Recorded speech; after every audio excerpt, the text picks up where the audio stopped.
Hello, hello. Welcome, ladies, gentlemen, and Blade Guard in Impulsors with characters as well to that 6+++ show. I'm your host, Tom, and I'm back once again with the 6++ scene.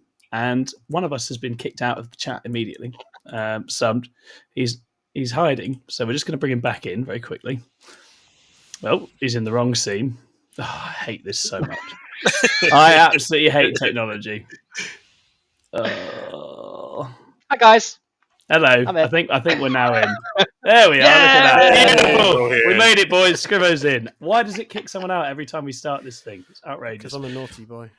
Anyway, I can't remember if I mentioned or not, but I'm your host, Tom. It should be very obvious by now that I'm in charge because it's anarchy. And I'm back once again to talk all things 40k with the lovely 6++ team. We are doing a tier list today. You all love tier lists. You love thinking you know what's going on. We love thinking that we know what's going on. We love putting things in a nice order. So that's what we're going to be doing today. Think about the Pariah Nexus and where the different armies sit. But before that, we got a little bit of promotion to do. And we also have some lovely people to introduce. And then we're going to think a little bit about some news in 40k, because that's one thing we've had a bit of feedback. We're thinking we want to add some sort of general news updates, let you know what's going on in the wider game and wider community at this moment in time as well. So I'm going to introduce my cast of players. Chris isn't here, so I can start wherever I like, and I'm going to start with the lovely Jack. Jack, how are you doing, mate? I'm doing wonderfully. Thank you for asking, Tom. Very, very good. And have you done any hobbying lately?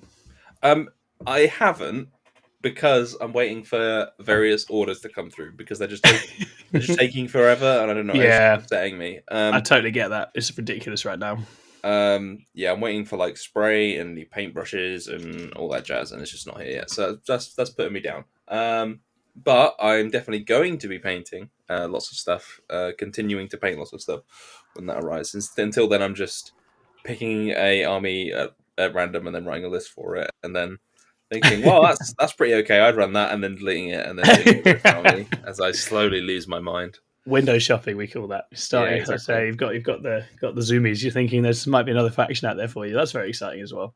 I'm also joined tonight by the lovely Rob Kimpton, my fellow Archon. He might be the Dracon. We were discussing this. We haven't appointed a Dracon yet. We're thinking maybe we'll give that to Rob because he is the true faction main. Rob, how you doing, mate?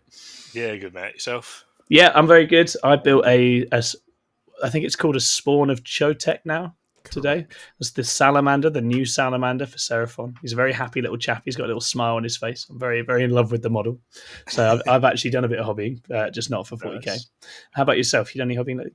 I'm just cracking on with my Elder. So I've got all of the pin washers with my inks started. So that's a long process that I'll be cracking on over the next few weeks, I think. Yeah.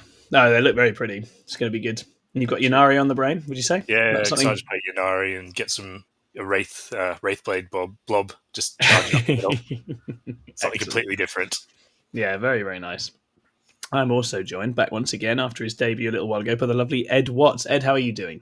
Hello, I'm doing amazingly, thank you. Yourself, Mr. Tom Lohman? I'm very good. I'm very, very good. Fantastic. Yeah. I'm all the better now that I don't have to do any technical movement of things around for at least another few minutes. That helps. It's all locked in. It's all locked in. Yeah, I can just let it cruise in its current form for at least a little while. I find technical things very stressful. Have you done any 40k hobbying or thinking in your life? Ed, anything new with you? I've done some thinking. I actually recently wrote a Blood Angel list. You did. You were very excited about it. I'm quite excited about that list. I think it's very good. I'm going to be taking it to Sheffield, so that'll be a nice little debut. And I've also built some Kroot on a separate thing. So I had like 4 or 5 Kroot built last time. I didn't want to do any more because naturally building Kroot is sad and boring. But then I built the 20 and I built the characters, and now I just do the Kroot Ox Riders, and then I can start doing my little list for Crusade because I'm doing a little Kroot locally. God so damn it! Fun. So yeah, I'm going to teach you how to use Kroot. Yeah, I'm excited. I'm excited to see that. I love Crusade, and the new Kroot model is very good. It's just a shame that GW has punched them repeatedly in the head with the recent rules changes, which is a bit sad. Yep. But that is where we're at. I'm also joined tonight. He's back. We've rescued him. He's been returned to the material plane. It is my sensei, the lovely John. John, how are you doing? Yeah, not bad. I've been away. You doing anything exciting this week? Well, weekend before last, I went up to Leicester to the Goonhammer Open, where I helped do the coverage for the Kill Team, which was quite fun. And they had a massive Heresy event on as well, which I didn't quite appreciate how mad Heresy events were. They were doing 4-man teams, and if you're on one of the 2 sort of Zone Mortalis boards, if you won your games, you got to bomb the other rows. Beautiful. Which was just crazy. It was great. Mental. And then I did a small event this week where I went over to Amsterdam and helped film Age of Sigmar Worlds, which was Yes, you did. an experience, shall we say. John's very good at the technical stuff. You watched me completely fail to do earlier on in this video. Crying inside. I know. But I was trying to rescue you, mate. I didn't want to leave you behind. My brain was like, just leave him. It's over. It's gonna be worse trying to get him back. But who won AOS Worlds then? It was actually Team Denmark. That's very cool. Double winners now, so they've won it back to back for Denmark. Yeah. That's exciting, and it's all because of their nutritionist, I think. Wow, it's amazing. They've got a nutritionist. Yeah, so one of the he carries the beer to the table. One of the players' wives literally comes to the table, gives them some chopped up bits of carrot, a couple of salty little like pretzel sticks, and some nuts, and a banana. And then each round, if they've eaten their banana, she gives them another banana. And then they're given black coffee and water. So they're given all the stuff that you need to keep your kind of body ticking over. And I was like, this is smart. I was handing out Haribo at our last team's event. I don't think that really matches, does it? No. Short-term boost. I tell you, those Haribo were life-changing, though. They were great. Yeah, I'd Haribo and a beer. That was my guy. That's why we're not world champions, guys. Yeah, that's fair enough. Other than our nut allergies, Tom? Yeah. As long as a dietitian can protect me on that front, that'd be good. Well, the chat's a bit wild. There's a lot of you here. So hello, everybody. I'm going to shout a few people out. We've got a lot of people tuning in. This is what tier lists do, right? Tier lists are exciting. So Sean Capewell's in, swearing. Hello, Sean. Mind your manners. Gordon Chung is in. Lovely to have you here, Gordon, and well done for your GT run at the weekend. Existence UK is in. Sean's asking where the elephant is. I'm not going to ask what that is. Martin Dorr is in. Hello, Martin. Again, well done at your RTT. A lot of my little mentees have been off slaying in events recently, so I've been very pleased watching them all go out and win some games. It's been very nice. Existence UK is in. Daniel McGreest is in. Brighthammer is in. Craig Hoyland is in. And Existence UK says, next, like a Tour de France team, you'll be talking about team chefs. Who in our team would you trust to chef for the entire team? Dave? Yeah, probably right. Is that just because of the decades of experience? Lewis cooked us a fry-up at ITT at the beginning of the year. So I'd say probably Lewis. Lewis is a pretty together person. You pick the two long-distance runners, you're like, they're together. They'll be all right. They can probably cook. Me drinking. It was fine. And Stu L is in as well. Good evening, chaps. Always here for a tier list. Yes, wonderful. I'm conscious people are very keen for the tier list, so I don't want to keep you up for too long. Swissy's also in the chat. So we're going to do a little bit of self-promotion because we're very good at self-promotion, possibly the best. And the main beats this weekend are regarding the King of the Pin League, which Davey has been running, which is now wrapping up. Oh, look, John's in the middle of that scene somehow. Let's make him really small. We're just going to move him. Just editing some stuff. We are transitioning to some slides. Here we go. Amazing. Awesome. Boom. Okay. King of the Pin. Most important tournament competition happening in our Discord right now. We've had our first season. It's been very exciting. We had the spring season for King of the Pin. All of our mentees and some of our players were involved in playing in a TTS league. And we had 4 very competitive pods. Jack Chapman has triumphed in pod 1 with his GSC. I ran everybody over with Speedwar with a bunch of Defcopters in pod 2. Ben Pritchard got through on goal difference in a very tightly contested pod 3. And Brainseller, who is one of our mentees, smashed his way out of pod 4 as well. So big props to Brainseller. That was really awesome to see. Taking it forwards, we've got the semi-finals. It's me versus Jack in an edition change up that neither of us know how to play yet, so that's going to be fun. We're just going to muddle our way through that one. And we've got Brainseller versus Ben Pritchard in the semi-finals, which will then determine the final playoffs for the spring season. So that's all very exciting. Going forwards, we're opening this league up to all who will be signed up within our Discord as members. So if you sign up as a member, you are going to be able to join in the summer league, the summer season. So do get involved, get signed up on the YouTube memberships. We're going to have sign-ups and list submissions for the Summer League by the 19th of July. We have an updated pack. Davey's designed a really cool pack that involves both sort of GW, WTC, and UKTC terrain types across the event. It's really, really fun. You get to play a bunch of nice people through the sort of 6+ community. So I highly recommend getting involved. And obviously a whole bunch of us will be there running weird and wonderful lists. Will it be Speedwire again? I don't know. I might do something else. But yeah, really worth doing. I really enjoyed it. It's been a pleasure to play everybody involved. So yeah, do absolutely get involved in that if you're interested, and do sign up to be a YouTube member there. As far as other stuff goes, I'm not going to trouble you too much with the specifics of the videos we've been doing. because the basic gist of it is that we've got a data slate on, and we're doing lots of reacts to that. So if you're interested in how your different factions are getting on in the data slate, go and have a look on our YouTube. We've got all sorts of little react videos going on. I know that the Bugwatch guys have covered Tyranids extensively. Jack's been busy talking about Tau. Me and Rob have done Drukhari. There's a whole bunch of stuff. So absolutely do get involved and have a look at that. And you can expect a lot more of it to come as well. And the other thing that I'm going to continue shouting out is Ed's Friday night fight nights, which are now regular. And if you want to watch two of our finest players play a TTS game, get stuck in, really talk through in a very collaborative coaching fashion as well as they play through the game, and have a very jovial, nattery time on TTS, then I can highly recommend that. And our first 2 games are up there now. If you want to watch Jack's GSC take on the Dark Angels, you can go and have a look at that. And if you want to watch the Grey Knight versus Eldari match, which I described as a match where I want everyone to lose, then you can go and watch that. That was from a couple of weeks ago as well. That was Chris versus Ed. So yeah, really excited. I think Ed's been really enjoying them, right? You having fun with it, Ed?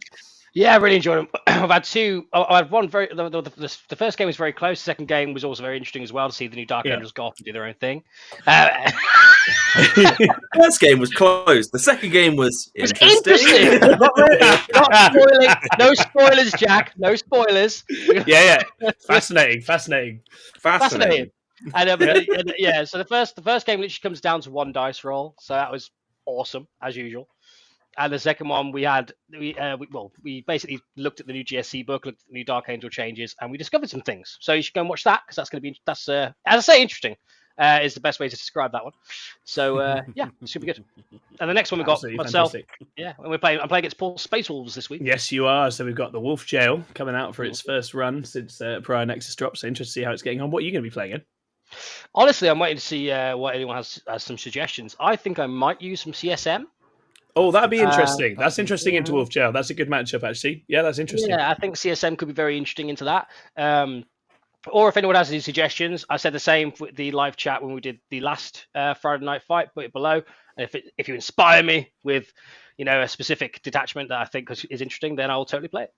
So, amazing. All right, absolutely. Okay. Well, we got some little news beats, and then we're going to launch into the tier list proper. So as far as the news in 40k goes, for you, the listener, if you're interested in what's happening in the wider world of Games Workshop games right now, one of the big change-ups is that we've had our first glimpse of the UKTC Terrain pack for Pariah Nexus. This is very different. What do we make of this, boys? We're going to love it with combat elves. Mm-hmm. It's going to be very punchy. It made me feel things. It did make me feel things. Yeah. It's quite stagey. There's a couple of maps that are very stagey. Yeah. In general, it's a lot more melee stagey and a lot more blocky in the middle than it's been in a while in UKTC, I think. Adding in the little teeny ruins on a footprint, combined with putting 2 of the small elves together, looked very kind of, just looking at the map kind of as a... It's dynamic, isn't it? It looked like a GW style map. Yeah. It was learning from where the GW kind of maps really kind of shine, I think. Yeah, absolutely. That's exactly how it felt. I played on it last night. It was very much the same, Yeah. I think... Oh, sorry, you go, Jack. I was going to say, I am... just as a note of constructive criticism, I'm a little bit disappointed that it is essentially the same terrain layout for 3 of the maps. You just changed the deployment. That's a little bit not ideal. I would hope there would be a little bit more mix-up than that. It does... I mean, I'm going to sit here and complain about it because I'm a Tau player, but yeah, it's very combat focused. It definitely is. I agree with you on that. I think it is combat focused. So if this pack goes live as it is, which I probably won't because it's a beta pack, but if it goes live as it is, if anyone ever complains that UKTC is a shooting gallery ever again, you will feel my wrath. I think from the standpoint of UKTC, I think it's cool to see it change up. I think it's interesting that Zach's trying new things. I think we've seen in this edition that some of the other terrain sets have been sort of producing different outcomes and different kinds of patterns and metas. And I think it's just interesting to have a UKTC pack that's ambitious and different. And I think I've got to commend him for that. I think I agree with you. It's got a way to evolve, and perhaps there's more different angles you can take it to. But I think none of us really know how Pariah goes yet. So I guess there's a bit of a just get your foot in the door with a few missions and then mix it up. So that's what I assume we'll see. Be interested to see how much it evolves. And in the meantime, combat does look spicy on UKTC. Definitely. There's some nice hidey holes. Absolutely. I think it's going to be really fun. And then other news I had. This isn't 40k news, but AOS 4 is coming. I'm excited. I built a salamander. What do you guys think? It's going to be awesome. I'm so excited. I am unbelievably hyped. Yeah, I'm excited. Mouse Bone Reapers out and just run them at things. Yeah, I'm running. Sorry, go. Oh no, sorry. I'm running some AOS events coming up, and I'm going to get some games in. And we're doing a local Path to Glory round with like my local gaming group, so it's going to be really good as well. Yeah, AOS 4, big hype, big. Yeah, I think it looks fun. What I'm enjoying from the previews is that there's a lot of continuity as far as I can see with army rules. Certainly for the factions that it felt like they got right, and then there's one or two that we're not on the money the last time that they feel like they've brought up quite nicely and adjusted. I thought the Cruel Boys rules looked a lot more fun, John, than the previous ones. Heck, because I've just finished selling mine. Oh no! livid. They look really good.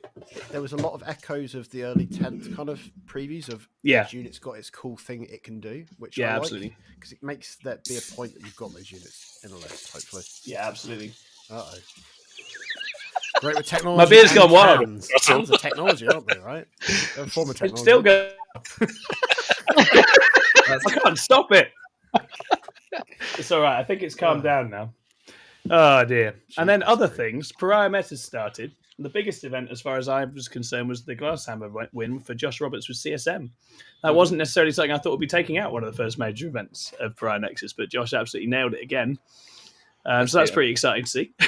Let's be honest. It doesn't. Like, he could have played one of 8 different factions and probably won that event. So I don't think it's indicative of the strength of CSM more than it is indicative of the strength of Josh Roberts. Oh, completely. But I think it reassured me because I was definitely a little negative on the faction. I definitely thought it had taken a bit of a whack, and I think it's cool to see that it can win. But as you say, it's definitely going to come down to Josh. Yeah, the fact that he would choose to play it, shows that in itself is reassuring. Yeah, it made me think, does that mean he's focusing on them as a faction for a bit? And that I find exciting because that means maybe there'll be some other tweaks and changes, positive or negative. Kind of how we saw with Necrons.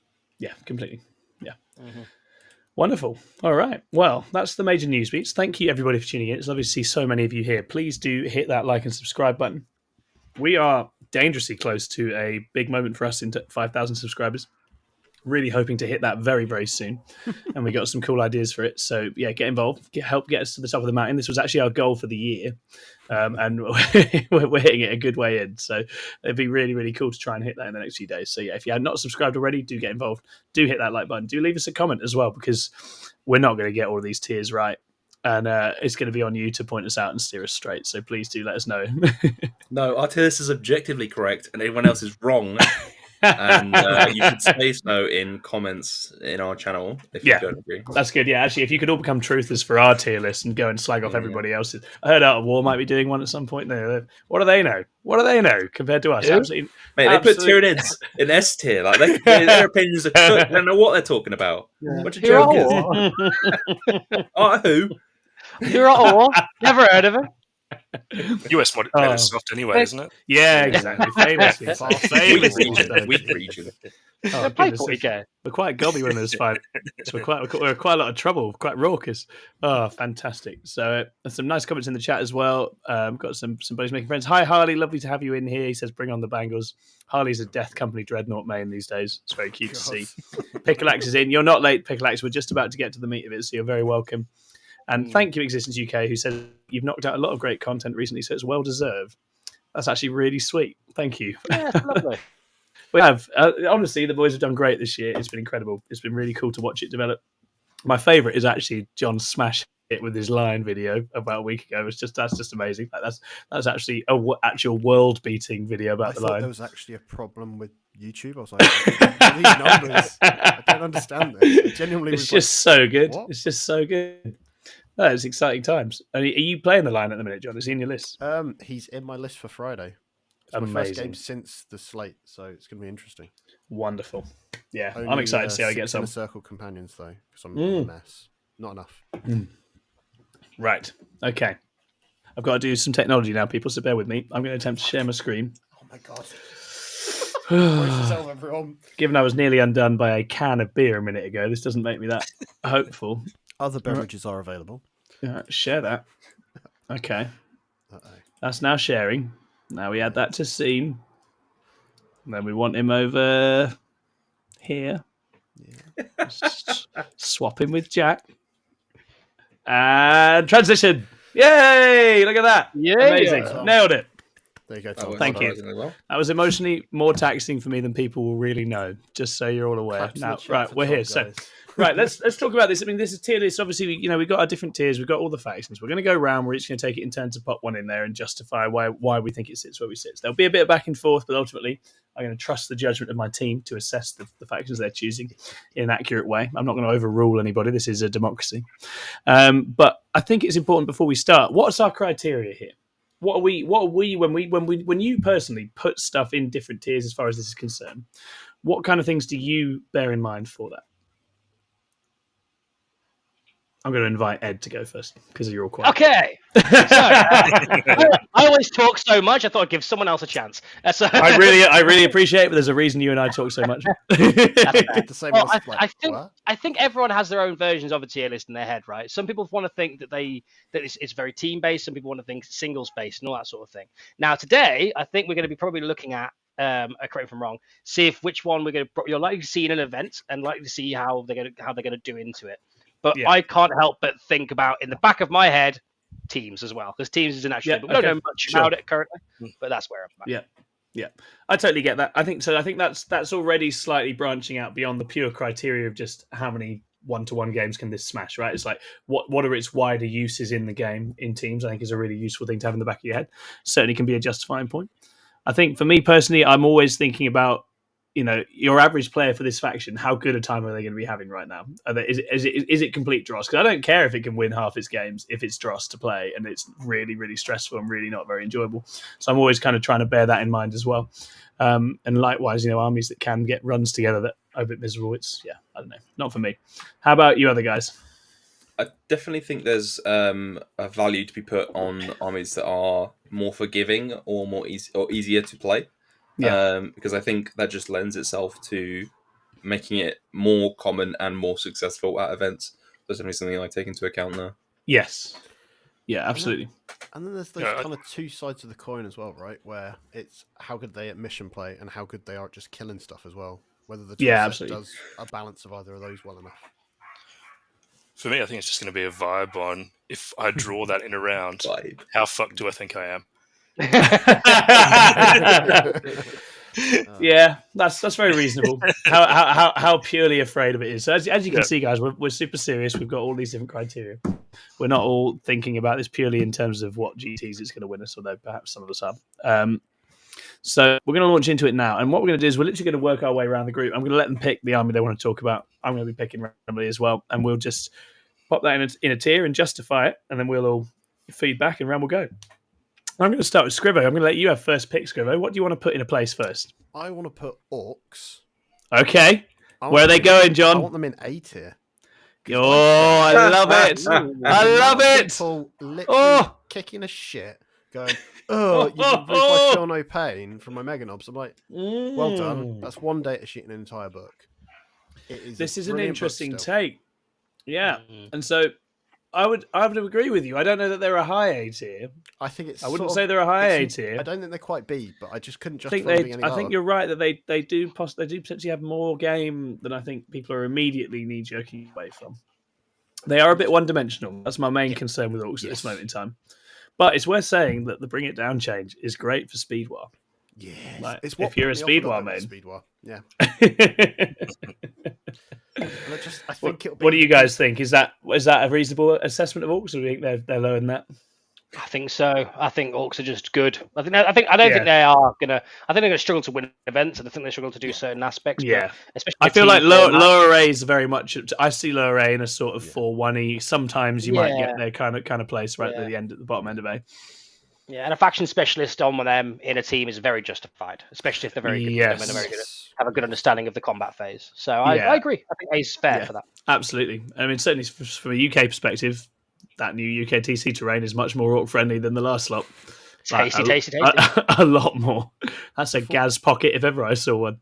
Before we go any further, can we thank Pickalax in the chat because he became a captain? He's a YouTube member now.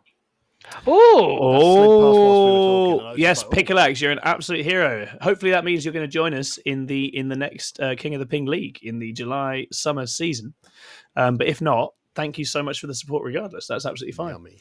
Yeah, that's amazing. Really appreciate it. And do get involved, guys. Come bonus. Come join in the next King of the Ping League, the Summer League. You can sign up as a member and you can get free entry to that beyond that.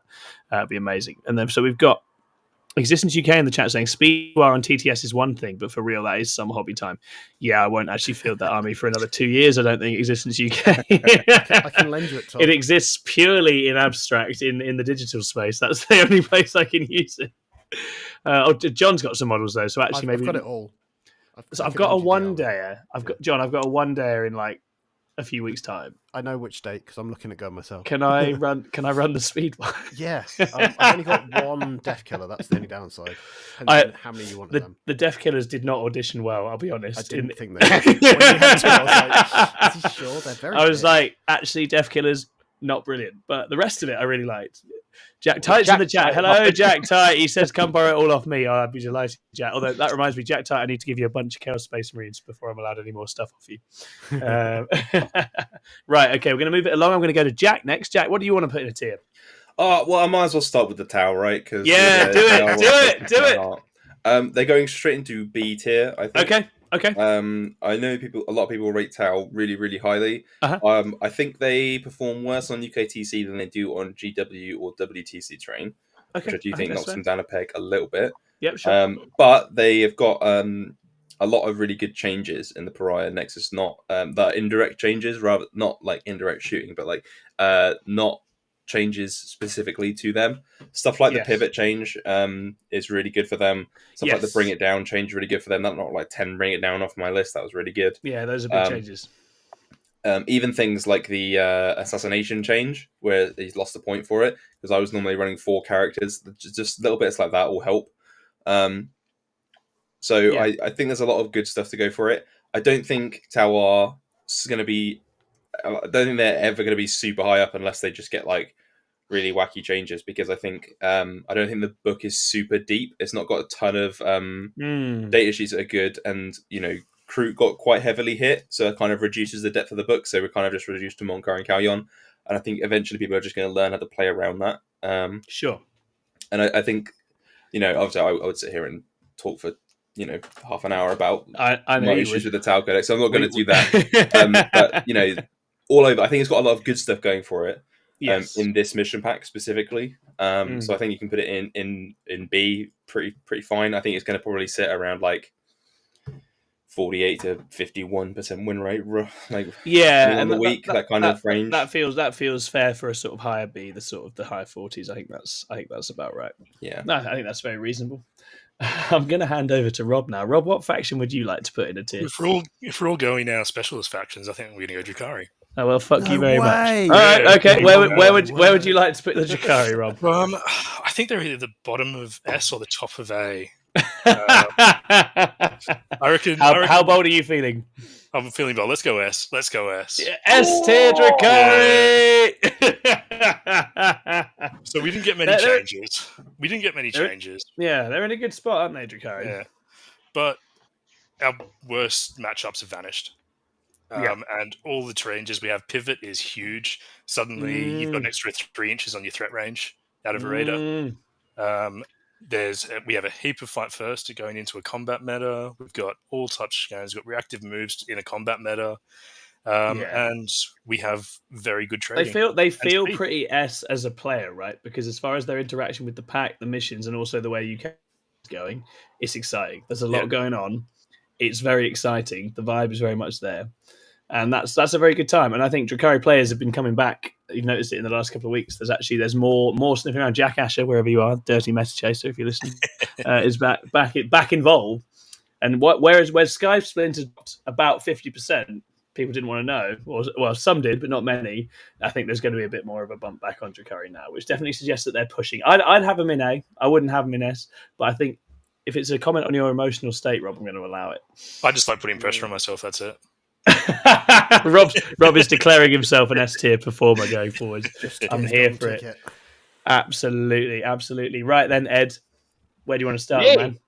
Well, I've played Black Templars a few times recently, right? So let's go. Black You have, yeah. Are they in here? Oh, yeah, they are in here. Wonderful. Okay, go on then, Ed. So I'm going to put these as a solid A.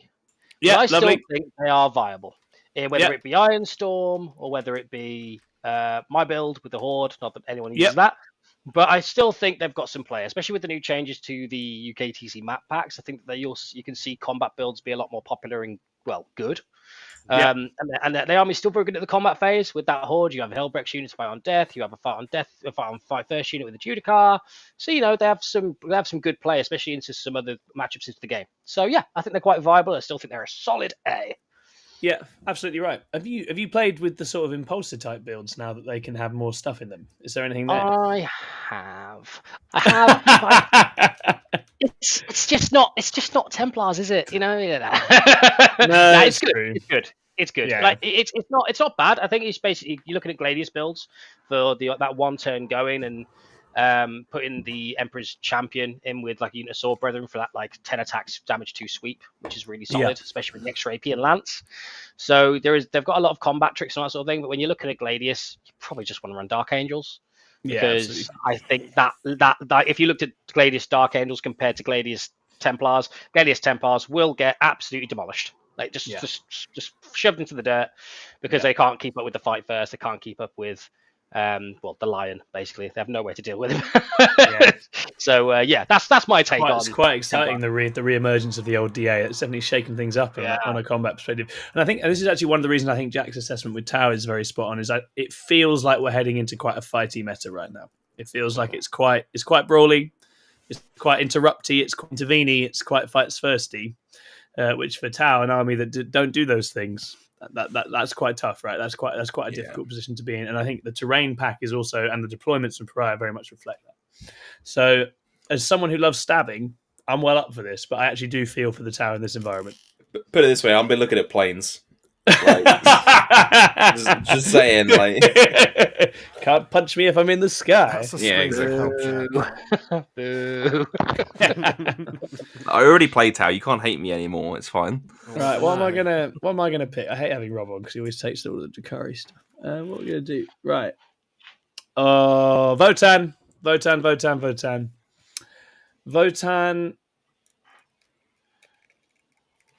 I'm going to put vote. Oh, it's interesting. It's very interesting for Votann. This seems like a quintessential B army to me. Yeah, but I think they're the best B army. That's where I'm putting them. I think they're very. I think the Jaegers has turned them from often complete trash into now something I think people at least have to respect when they play it. I think having forward deploy in there is a big deal. I think the army didn't deserve the points nudges it got the last time it was adjusted before the Jaegers came in. I don't think it needed to get more expensive. It was always so clumsy into like anything good with any kind of tricks at all. But it shoots hard. I think it's going to like Pariah in as much as it likes the missions. If it can, it's good for rolling up onto points late game. It can do that very well. And then it's not going to like the cards at all because it's so slow and it can't be everywhere. But I think the Jaegers really changed things for Votann. Being able to have some forward deploy up there is great.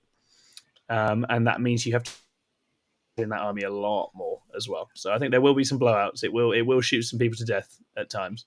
But also UKTC terrain's less friendly for that right now than it has been in a while, which is a bit sad.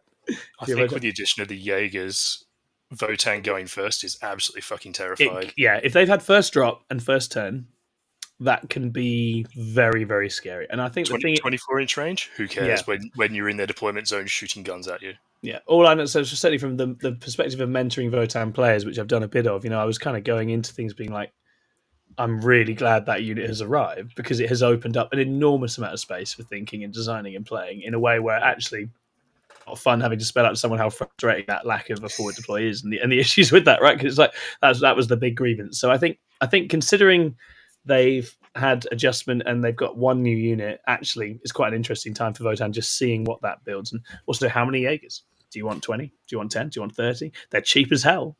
The only challenge is the kind of the production meta for them because there is a limited amount of them out there currently. Okay. Because just take your pioneers off the bikes and just sit them on the ground. Just snap them in half. That'll do, right? Phobos at the knees. That's it. Yeah, I think Votann are going to be cruising right in that sort of high 40s, 50. Which is where the design changes targeted at them were meant to get them. So I think that's fine, and hopefully they get a cool book and a whole bunch of new models before long. Wonderful. Okay, we are going to take it back around. I think you went first. I forget now. I did. What do you want? I am gonna say demons. Oh, they are high S tier. Oh, demons in S tier. Go on then, justify yourself, young man. They've got all the tricks to just play the game quite well with these new cards. And it just feels terrifying. I'm looking at all these lists people are throwing out there, and I'm just like, I don't think I've got an answer to that. And it generally, I'm now kind of like going, that and Drukhari, I look at and go, I don't generally think I can win those unless I really solve those matchups. Good. And that's good, right? Like, it's a problem, but I'm going to solve it. And then you're going to be eating the boot. To be fair, I, from a Drukhari perspective, I am very afraid of demons as well. Demons are terrifying. Demons are absolutely horrible. Before, you were like, I'm gonna get drop podded by Bellicor and some horrible guys. Now you're like, they can drop pod me in 3 places at once with 6 things, and I'm just gonna get absolutely bodied and demeched brutally, and then have to try and tickle them with my strength 4 claves, and just hope that does it. And it's not gonna work. No. They're very scary, very very scary. Anyone else got anything on demons? What do we reckon? I think the hype's very real. I think there's tech to deal with them that people are going to spot, and they're going to get solved very quickly. Okay. That's all I'm going to say. I think for now, I think they're good. I think they're good. I think they are S tier. I think they've got a lot of tricks, and they're going to play the mission very well.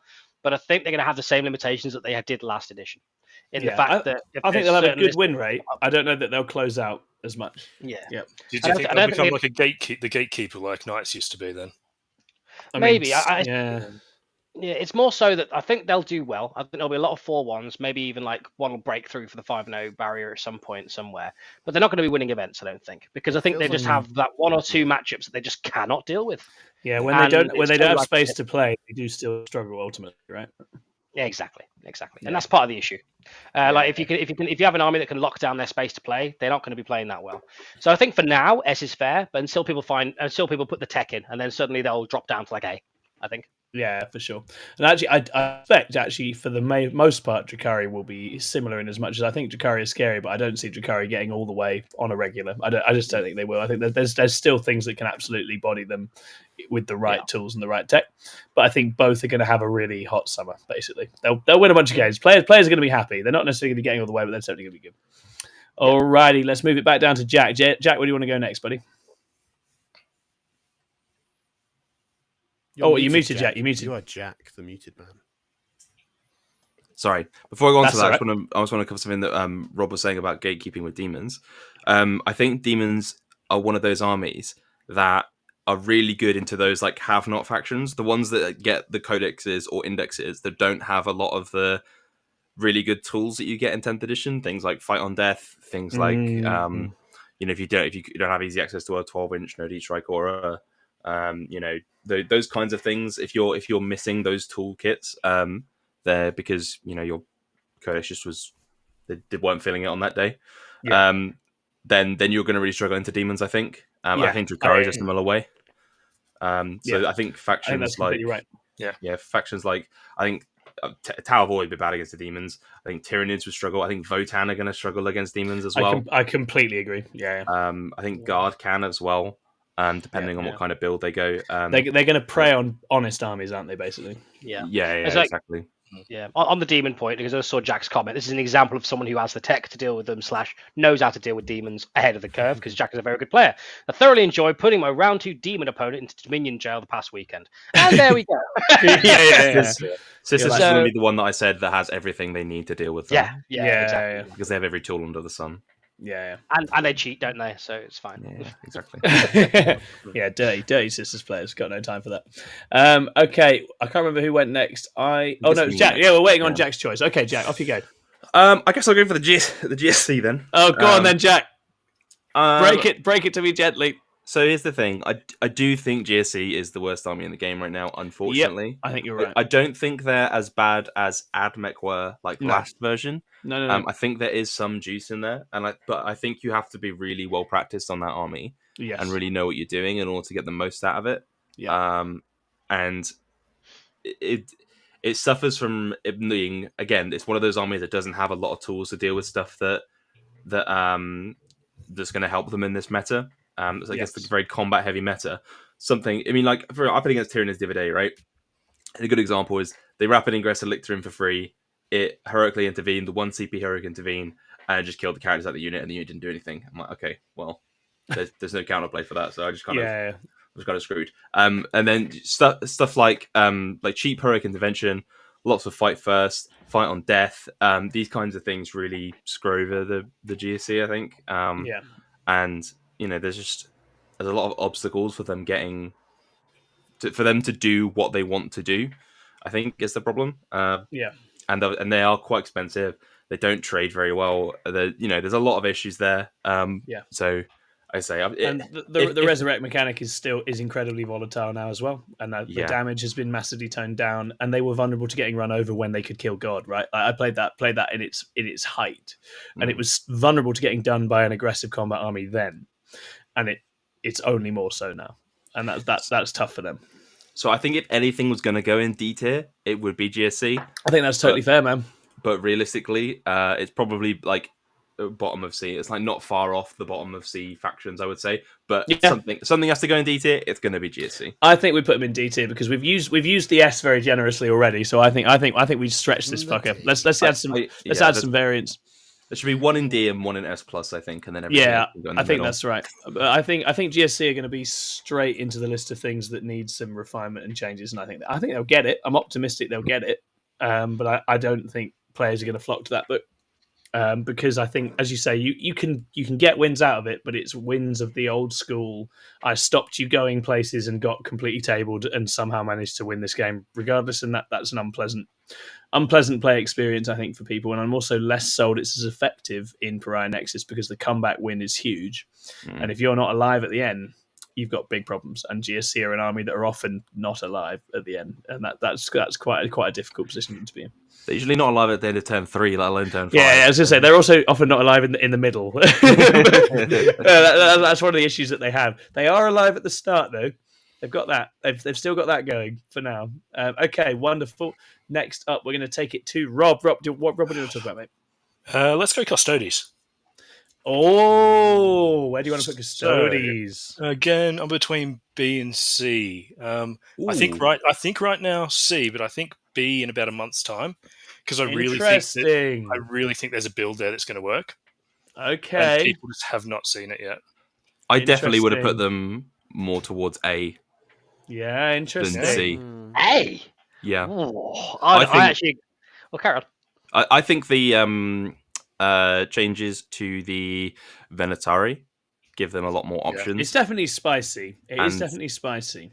The crit 5s thing, like I think it's all just solid all round, and I think it's coming into they're an army that's missing stuff from their toolkit. Yeah, they've had all of their fight phase control taken away as we go into a fight phase meta. That's the issue they have. Which is they would struggle in that case. I would have put them like high B and then A if it was a better meta for them. But yeah, so C is way lower than I thought I'd see them. I think C's fair. Yeah. I think C's exactly where I expect them to be be honest. That's interesting. I think if they had their toolkit and if it suited them a little bit better, then maybe B pushing up to A. Because as we all know, Custodes in a very combat dominated meta can always be very strong, which is what people would expect. But again, if you look at the armies that which are looking towards the top of the meta right now, like Sisters, Blood Angels, and all that sort of things, they have a lot of combat control in the game, way more than Custodes. So, yeah. Oops. Like I say, I think there may be a build of, as you're saying, Jack, just a full MSU build. You need, for a lot of the cards, you need units that can survive. Custodes can do that. It'll force opponents to overcommit because we've all tried to kill a Custodian unit and taken 1 wound or done nothing when they're all 4-ups. So if you really need that dead, you need to overcommit, which opens up opportunities for them. So that's why I think they could go up, but at the moment, I think it's a C. But Talons of the Emperor, there's some spicy stuff there too. Yeah, definitely. Yeah, I'd agree. Yeah, for sure. It'd be interesting to see how getting on. I think I agree with Ed that it's like they've lost all the things that the armies that are going to boss the fight phase have, and that's tough for them. They slap really hard in combat. They've got that going for them, but then there's a bunch of tricks that they've now had taken away, and I don't think they needed to lose all of them at once. I think that's been a bit harsh on them. It's a technical army again. It's not just a yeet it and see what happens. And 100%. It's kind of back to that defensive counter-attacking kind of style in some ways, and it's interesting. But I think C might be a little harsh, but also let's see. Let's absolutely see. I don't think Custodes players are chuffed with the book, and that to me would be a consideration either, right? Even with the improvements, I'm not sure how interesting and dynamic it is. Cool. Alrighty. I think, does that now fall to Ed? Is it now Ed's turn? Maybe. Yeah, I think it might do actually. Yeah, why not? I'm gonna go on to a combat army that I really love and I've played once or twice before. World Eaters. Yeah. Okay, Ed. Where are we putting World Eaters? So this is an interesting one. So I think Dan Whitaker, who I've seen play World Eaters a few times before, has played these very, very well, and he did very, very well with them over the weekend. And I'm gonna put them into A.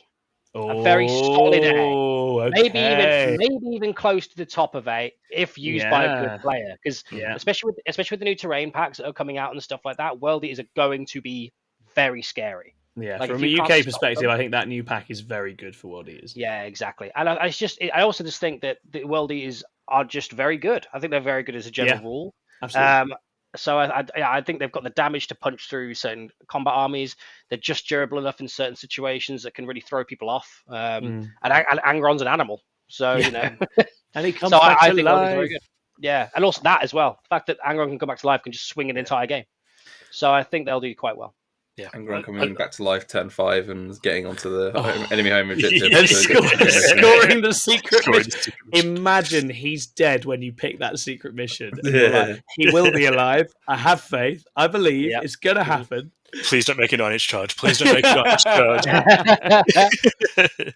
Unbelievable. And the shorter distance between deployment zones with their scout move, with the staging ruins on this kind of trial beta test of the maps. It's terrifying because they can be right up in your face. Yeah. Oh, there's so many stages for them. And they're small profiles of the units. So you can have small units of 8-bound, small units of Exalted. If you have the trade pieces, they can hide behind those. You can hide behind like those 2 little L's. They're such small profiles of units that you need to hide, and they do so much damage. Hit so hard for what they do. Yeah. So I think they're going to be very powerful. I do think we are going to see 1 or 2, at least 1, probably 2 units of the Fight First Berserkers, because combat armies, when you're this close, are it's so hard to deal with if you can't kill them in 1 activation.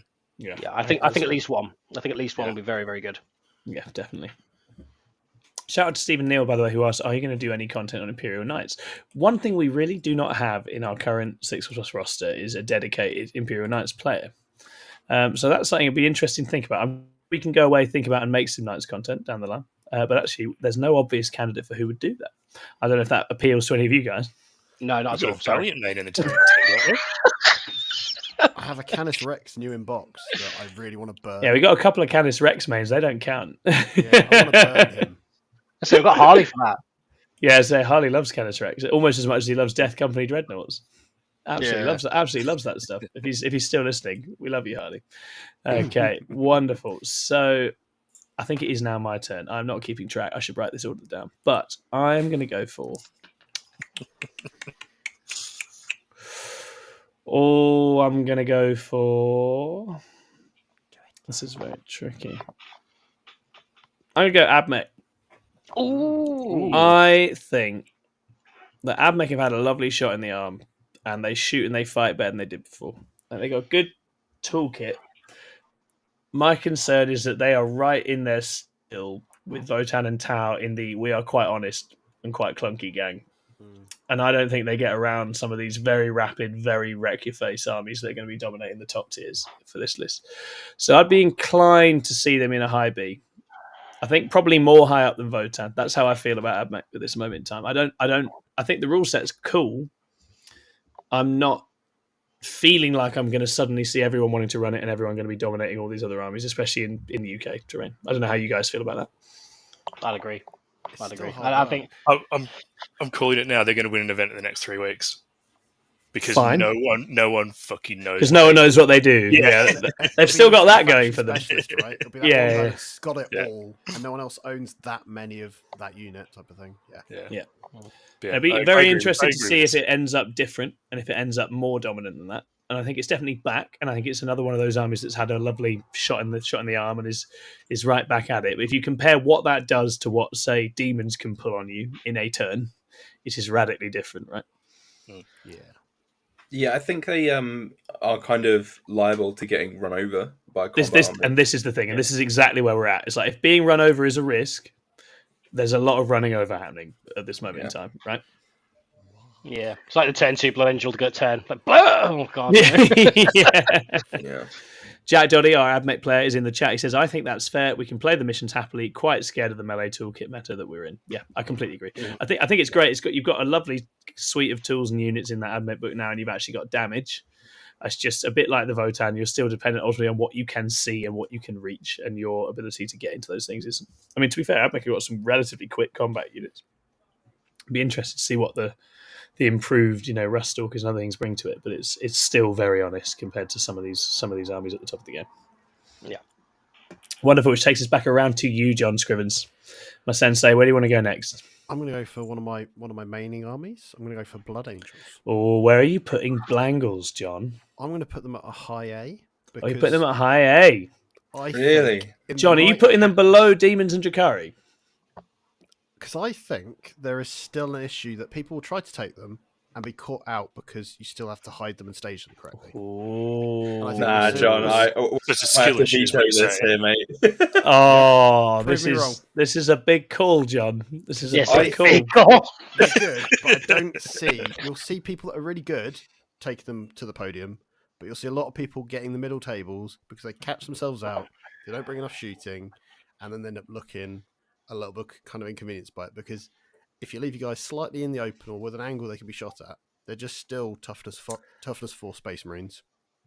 So I would say almost every single faction we've spoke about so far, we've actually mentioned Blood Angels. I think they're going to be completely meta defining. I don't think there's any way you can put it other than S+. I think at least another one up. Yeah.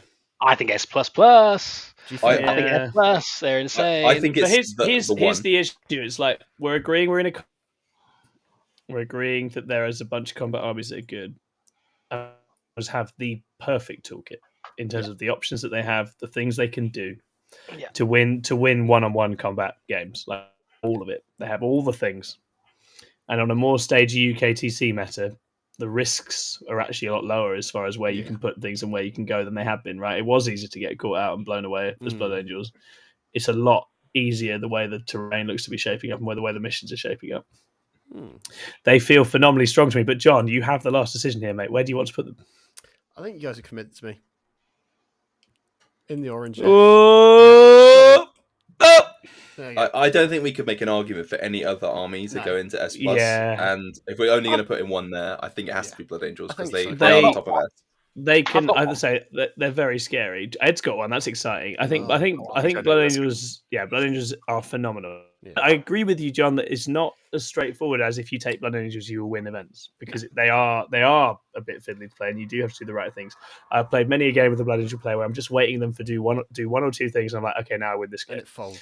And it's beautiful. It's the best thing ever. It's a house of cards. Like, oh, you wanted to grenade? That's cool. That's a cool thing that you've done. You don't have it's a shame that it's a shame you're dead now, but I hope you enjoyed those 2 mortal wounds.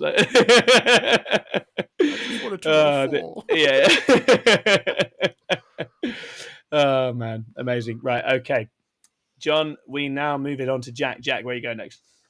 I'm gonna go for Thousand Suns. Okay, this I'm intrigued by. What do you think about Thousand Suns? I think Thousand Suns are at the tippy top of S tier.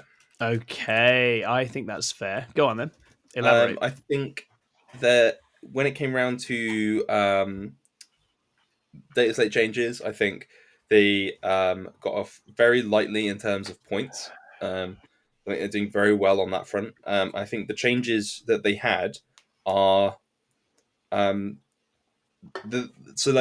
movement, the sorcerer on disc movement thing, that just kind of brings them in line with everyone else. Yeah. And then all the others are kind of usability issues more than raw power issues. Yeah. Like if you really want to have a guy pop out, do the movement thing, doombolt something, and then go back in like you did before, you can do it. It's not you can arrange that. You for the most part, you can do everything that you did before. You just can't, no triple moving cultists and stuff like that. With his new ruling, he can also do the slow via indirect as well, which he couldn't do before. Yeah, exactly. And then they did get a considerable boost with the CP changes. Their ability to reduce the cost on any of their stratagems is really powerful. The one combo that catches a lot of people out is the ability to do I think it's full reroll hit and wound with psychic weapons and indirect on turn 1 because you can spend 1 CP and make 1 free. Yeah. So that's a really powerful like alpha strike ability. Mm. So yeah, it's they've gained a lot and didn't lose very much. So I think and the other thing is that a lot of the armies that they would struggle against, their top predators, I think, have all been knocked down.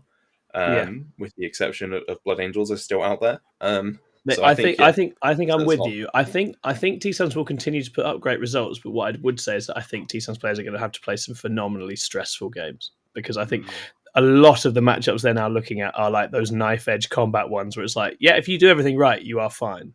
If you don't, you are getting flattened, like absolutely flattened. And if they're going into stuff like Dark Angels, they're going to have mortal wound shrugs. The Dark Angels thing is interesting. Yeah, exactly. That's interesting. Change to dev wounds has given other armies that didn't necessarily have an answer to them suddenly have an answer now.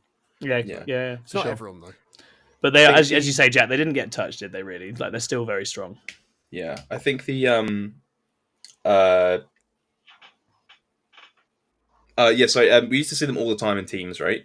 Yeah. I think you're still going to see like most teams have a T-Suns player. I think like in teams, so just as a slide, I think they're really strong on that front. And yeah, I just feel like it's what they almost going to become like Tau, right? In the sense that when you're playing Tau, you have to play this like game in your head of like where all your observers and your guiding units are, and it's a real pain in the ass. And if you cock it up, then it's like, oh, for fuck's sake, I've just botched this whole shooting phase over. Yeah. Right? And then, whereas T-Suns can be kind of like that, where it's like, okay, now he's going to do this ritual, he's going to do this ritual, he's going to do this ritual. Oh, I've forgotten about, I've got no one to cast this ritual. Oh, shit, I'm fucked. But then... If you use them like a melee trading army, you'll get tabled as well. Yeah. So it could end up being something like that.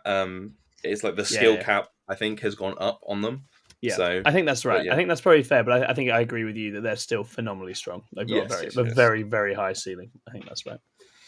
I say, I don't know how much their win rate will actually change, but I think the results will keep on dripping in for them, without a doubt. Okay, wonderful. Rob, where we go next, buddy? Let's go Grey Knights. Oh, this is a spicy one. They've been quite a big menace for a while. What do you think? I think Grey Knights are going to be bottom of A. Oh, go on then. Justify yourself, young man. I saw the eyes, Ed. So I think that so they've got great mobility, so they can play the missions. Mm-hmm. They've got huge amounts of attacks to clear chaff. Mm-hmm. Up against elites, they can redeploy, so they can screen whethout risk or only risking a 9-inch charge. They bloody love elves. They absolutely love elves. Yes, they do. Whether this is an elf meta, I don't know, but yeah. I just think a good player can give everyone a game. But if you get one phase wrong, one movement phase wrong, yours or your opponent's, you're in a lot of trouble. Ed's hungry to come in on this one, so I'm going to tee him up. Ed, tell us what you think about Grey Knights. So good! They're so good! Where did we say? Bottom of A? Yeah, he's gone in bottom of A. Top of A. All right. They're so good. I think they can play into so many different matchups. Obviously, I think they are at least as good as World Eaters and Orks, without a doubt. Yeah. I'd say to be honest, because of how they can play Pariah, and I've seen them play a few times. Yeah. There's arguments in certain situations, especially in the new terrain packs, they could even potentially go into S. Yeah. That's where I'm at with Grey Knights. I think they're very, very, very strong, but I love them. They're great because they can spar well into even some of the Bangles stuff because they just sit there and just survive long enough just to slow them down. They absolutely can. Well, they can run away and shoot into bits and drop in. Yeah. 3-inch deep strike and 18 side cannon shots with ignoring modifiers. It's not very nice for. And they're an army that's slightly terrain proof because it's like, if you make it a bit harder for you to shoot people, it's like, well, I still jump up in the sky and jump down and get angles and like those sorts of janky armies definitely still have some play. It feels. Ed, what do you think the builds are going to look like going forward? Is it going to be more NDK kind of lists or more infantry based? So I think there's going to be a healthy mix. I think, in my opinion, there's going to be some people who are going to go for the full-on 5 Nemesis Dread Knights, Canis Rex, Bow, like that old horrific, horrible nastiness of a list that I don't like. But then you've got the other option. You've got the other option, which is going to be the MSU build. So the MSU build is like my old one, where you've got the Nemesis Dread Knights and a few units running around. But the thing is, what I've always said about Grey Knights, we're always going to maintain about Grey Knights. It's going to come down to the individual's playstyle. Yes. Like I would never be able to use 5 Dread Knights and 2 Land Raider Redeemers, right? I'd just never be able to do it. What about I mean, 3? it's just awful. Points right? won't go now. It's just awful. But yeah, but I could never use it. Whereas the MSU build, I could use, and I could use that quite well, I think. But if you asked me to try and pick up a different version, it wouldn't work. So that's where I think you're going to see very varied Grey Knight lists, and I think it's going to be coming down to the player skill, whether that person does well with them or not, rather than just straight up raw power. Because I think that the Grey Knights can be a bit trickier to use, even if you're using the 5 Dread Knight build. Because if you make a mistake with that, you lose a Dread Knight, and every time you lose a Dread Knight, that's 200 points to go. So yeah, absolutely. Yeah, it'll be interesting to see. I'm intrigued. As you say, they score well, and they have that lovely late game play. Grey Knights are going second. It's a nightmare in most situations, I think, and they have a lot of give and go for that. A lot of options. Yeah. But I agree with Rob, though. They could be bottom bay. They could be bottom bay. My concern is just whether some of these incredibly quick, smashy armies start to just sort of body them out of the top of the game at the moment. I think it depends a bit on the builds that Grey Knights players arrive at, I guess. They have fights first in there anyway. They can. There's a brother champion that can have a unit of 10, but I think that it's awful because their attacks up. so you fight first, it's like it doesn't matter, and then they die anyway. There's no rerolls. There's no rerolls. It's so unreliable. So it's just like 10. You can have like 10 dudes with 30 attacks at strength 6 AP 2 damage for when they fly in, but it's just. That can just go wrong. You can not kill a unit of elves with that. I've felt it before. It's awful. But yeah. Sorry. How do they pair into demons now? If you have Drago, you murder demons them. used to be amazing. If you have Drago, you murder them. Yeah, demons get the jump on Grey Knights in a way very few things do, though. And they, I think the Dread Knights list don't like them much because it's like you've got no screening, and then demons 6-inch deep strike in on you, and just smash every Dread Knight to bits, right? Surely. Well, what in a demon's army can deal with Drago's unit? I feel like nothing because of he now gets the 4+3 on opening against Dead Wounds. Yeah, that is true. I feel like just nothing handles that. That's pretty rough, actually. Yeah. Yeah, Drago and unit of 10 Terminators will go around and kill a great demon of 10. Drago stonks high. Maybe 2. Maybe 2. Man style. So I think if the list has Drago and 10 Terminators, yeah, they're fine. Like you have Drago going 15 dev wounds to a demon dead, and it's just do that like every turn. That's fair. Maybe that matchup's swinging back the other way then. That's interesting. You've certainly got some people commenting in the chat. I want to shout out Rick Radu, who says "Love you, Ed," with a little heart. That's how we feel about Ed, Rick. So that's exactly where we're at. And then Sean says, it's a question for later on. Sean, we're going to take this now, mate, because it's going to get buried. Do you think a lot of players are just going, go kill you armies at the moment? What do you think? Yes. Yeah. I think it depends on playstyle. I think some people are going for those very potent kill lists. I think Pariah Nexus, if you don't put your foot on someone's throat, Pariah Nexus says they're getting a shit ton of points at the end, and now you look silly. So I think it is very important to put people away pretty aggressively in this mission set. I think it definitely matters. Yeah, because the end game swings, secret missions, there's all sorts going on. But if you're I go, you go, and keep it tight, it can swing miles away from you. I think so. I do think aggressive armies are going to enjoy it, but also the new deployments, potentially the new terrain sets as well. I think that helps.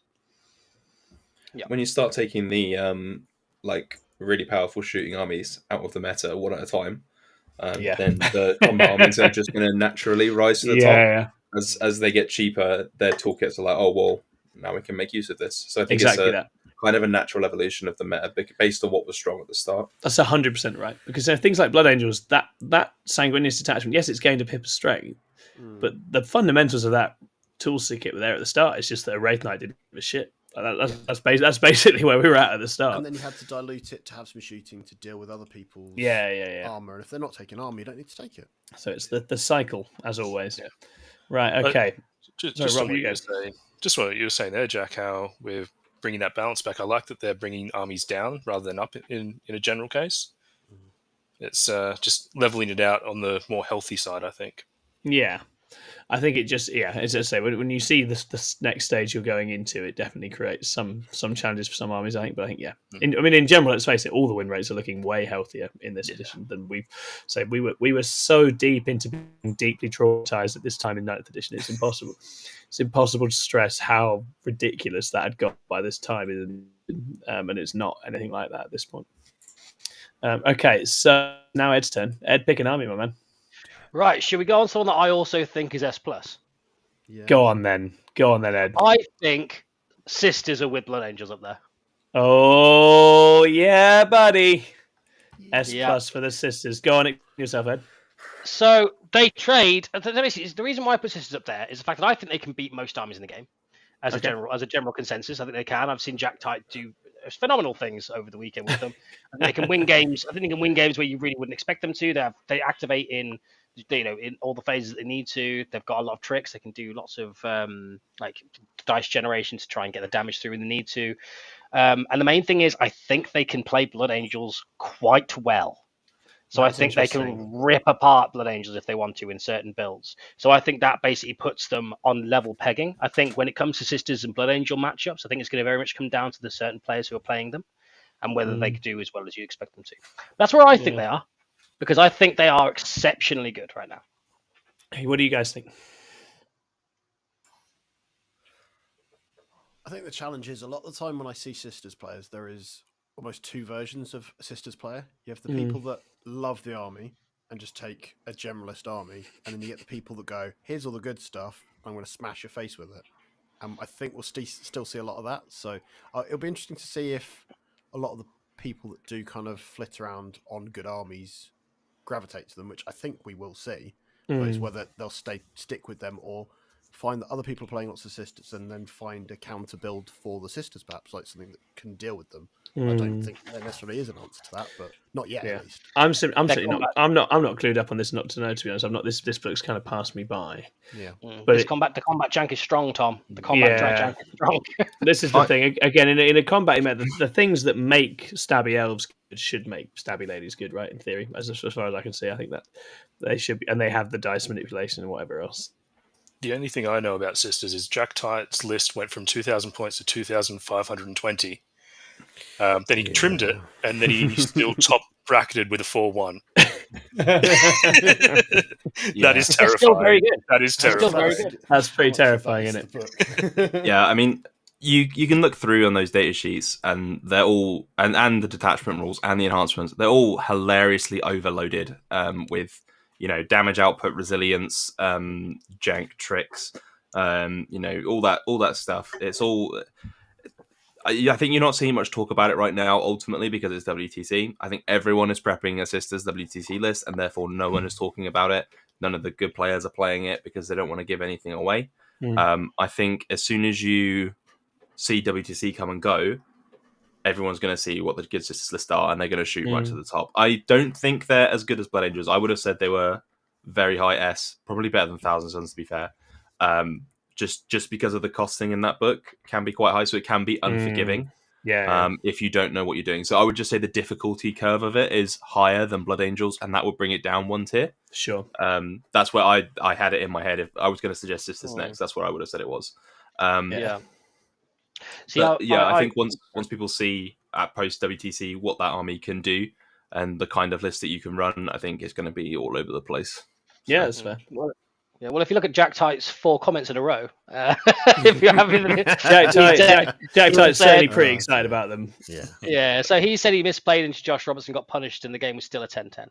Yeah. So I think that and then Jack said the book is broken. Once people learn to play it, it will be insane. So that's why I'm putting them where they are, because I think as soon as you have someone learn the tricks and interactions of that list is going to be very scary. It's not as forgiving as it used to be, because you don't have I mean, it would have been like our Drukhari, whatever, wouldn't it? It would have been our sort of the army that's got 60+% win rate. I mean, they've done a good job keeping that down at least.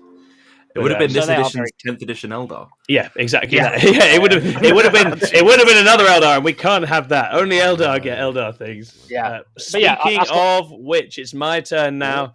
We're going to Craft World Eldar, boys. Going to Craft World Eldar. Let's do it. He's going to go C tier. Oh, I can't go C tier with Eldar. This is it's still full of bullshit. I think once you factor Ynnari in and those sorts of builds, I think Eldar is still very good. And I think Eldar like the new missions. I think they're very quick. I think Necrons was a big problem for them, and that seems to be on the down and on the out. So I think Eldar are still very solid. So I would put them happily low A. I reckon they're still very much in the game. I think they're still solid. What I do think is people have got bored. People have lost interest. I don't think it has the game into the top armies it used to have, and I think the actual results for Eldar won't look great. I don't think, but I still think it's got a lot of power. It required a lot of effort, and a lot of people then got bored of that. They had to really focus and practice it. Simply, people just went on to whatever new hot shit was, right? The cynical take is that, and then the empathetic take is they also got bored of just breaking all the rules in the game, and that being the way they played the game as well. I think that's pretty tedious as well. Yep. Interestingly, Craft World still has like double. Like if you look across the entire 10th edition, they still have like more than double the event wins of the next faction, which I think if you played that when it came out. Yeah, I don't have words for you because it was unbelievable. Like, it was ridiculous. it was ridiculous. It was so obviously a war crime on everybody's time. A game. You were playing GSC. What are you on to talk? The only reason I played GSC was specifically to kill Eldar, and that was what I did it for. And that was what they forced. Look what they made me do. That's what they forced me to. I had no choice. Oh dear. Yeah. After getting tabled in 3 turns with everything else I ran for a couple of weeks, I was like, okay, here we go. Right. So that's what I think about Eldar. I don't think we're going to see great things from Eldar going forwards, but I think it's still it will run rings around an AdMech or a Votann or a Tau. I don't like it. Like it's still really rough for those They're kinds just good of at armies. missions, right? Yeah, exactly. Faction specialists will still smash it, but they're going to be 100%. Yeah. Cool. Okay, I believe that brings us to John once again. Dark Angels. Go on then. Harley, you're still in the chat. That's good. That was for you, buddy. Right. Okay. So Dark Angels, John. What do we think? I think they're high A. I like it. I don't think they quite tip into the levels of the guys above there, but having the defense of being able to actually stop dev wounds, the fact that their own units have improved, things like the lines changed. It suddenly means you can position him and place him somewhere you actually want him to be. Yeah. So that those auras that he gives out, like the making a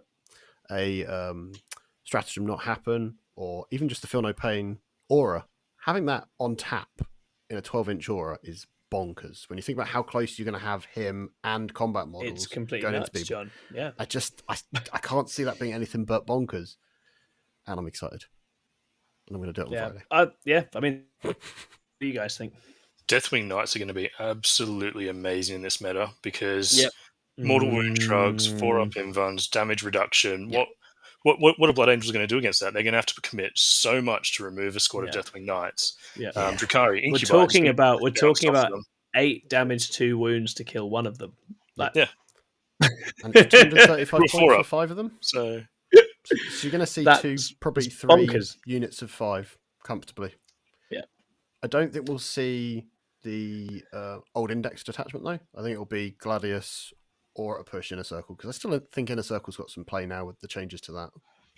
Yeah, they're not bad, are they? Yeah, I think I used Gladius through the week, and they were very good in Gladius. Yeah. So it's so flexible. Yeah, such a good toolkit. You can't get past that. They feel like one of those ones. I don't think anyone's going to see Dark Angels and be glad they've matched into them. Put it that way. Like, I don't think they're an army right now where people are like that's a gimme. I think they're going to be tough work. Yeah. But Dark Angels is one of those factions where you play them, and it feels like every unit you go to, like you'll say, you'll do something, and you just be like, "Oh, go fuck yourself." And it's like it's -1 damage. Sorry, got any wounds on 4s? Oh, the lion. You're describing any army Paul James routinely plays. By the way, like, I'm playing the lion. If you use a strat within 12 inches of me, I gain a CP, and you're on a battle shot test. You can't do the strat, and I'm like, what? Like, go fuck yourself. Like. Does that stack with the Caladius assassin? Can you make them spend 2 CP to do nothing? Yeah. That's not a fact, so that's quite funny. Yeah, it's bonkers. It's cool to see them back, though. I think that's nice. I'm excited that they're out there. There was a few people running them at a few people running them at Glasshammer and stuff. I think that's really cool. The changes to the Dev Wounds thing makes a lot of the stuff that they had as part of their toolkit actually functioning now, which I think is exciting to see, at least. Whether it's going to be too much, we'll see. Yeah, absolutely. All right, we're going to move it along to Jack. Jack, where are you going next, mate? Oh, I'm going to go for Tyranids. Oh, spicy one. Hello, Bugwatch fans, if you are in here. Don't worry, we are now talking about Tyranids for a minute. Jack, where would you like the Tyranids to go? I think Tyranids go in high A. Yeah. Probably not higher than Grey Knights. I don't think they're... Potentially higher than Dark Angels, do you think? I think so, yeah. I think there is an enormous amount of depth to that book. I think there are so many builds. Crazy how much is going on in Tyranids right now. I think Tyranids is probably the most diverse army out there right now in terms of builds you can viably do. I think that's fair. Vanguard, Invasion Fleet, and not Endless Swarm. Synapse? I can't remember what it's called. Simulation Swarm? Invasion Fleet. It doesn't matter. There's loads of detachments that you can play. There's loads of UN you can do. Right, Gene Stealers are good in multiple detachments. Zone Thropes are good in multiple detachments. All of the infantry is good in multiple detachments. The monsters are in multiple detachments. There's so many different ones that you can do. It's so hard to tech for Tyranids, right? And then on top of all this, like, massive amount of variety that they have, all these different tools they have from different stratagems and stuff, their damage output has gone up, and their ability to deny your scoring has also gone massively up with the changes to Shadow and the Warp.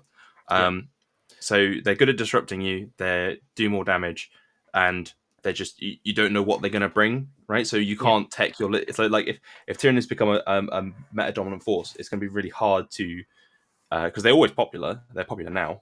It's just hard to judge to prepare your list for what they're going to bring, because you don't know, they may bring a... I think a reasonable parallel is actually release Necrons, where it's like there's a jammy, stodgy thing in here, and there's also a janky, pick you off thing in here, and both those builds exist, and they're completely different in what they do and how they play, and as you say, you can't build for both at the same time. Yeah. So I think they're just a really, really solid army. Yeah, for sure. I think it's hard to go wrong. You can throw a dartboard at that codex and pick a unit that you can take, really, almost, right? So and I think its ability to sort of pip you at the primary and the secondaries is so much stronger when secondaries are harder to score and primary is more volatile, which is where we're at with Pariah Nexus as well. I think that adds a lot to their game plan. Yeah. Vanguard just looks fun, mate. Just play Vanguard Onslaught, guys. That's the one. I don't care if it's the best one. It looks incredibly fun. Like, it just looks really silly. There's some bonkers stuff. Don't play that. 6-inch line up is mean. Play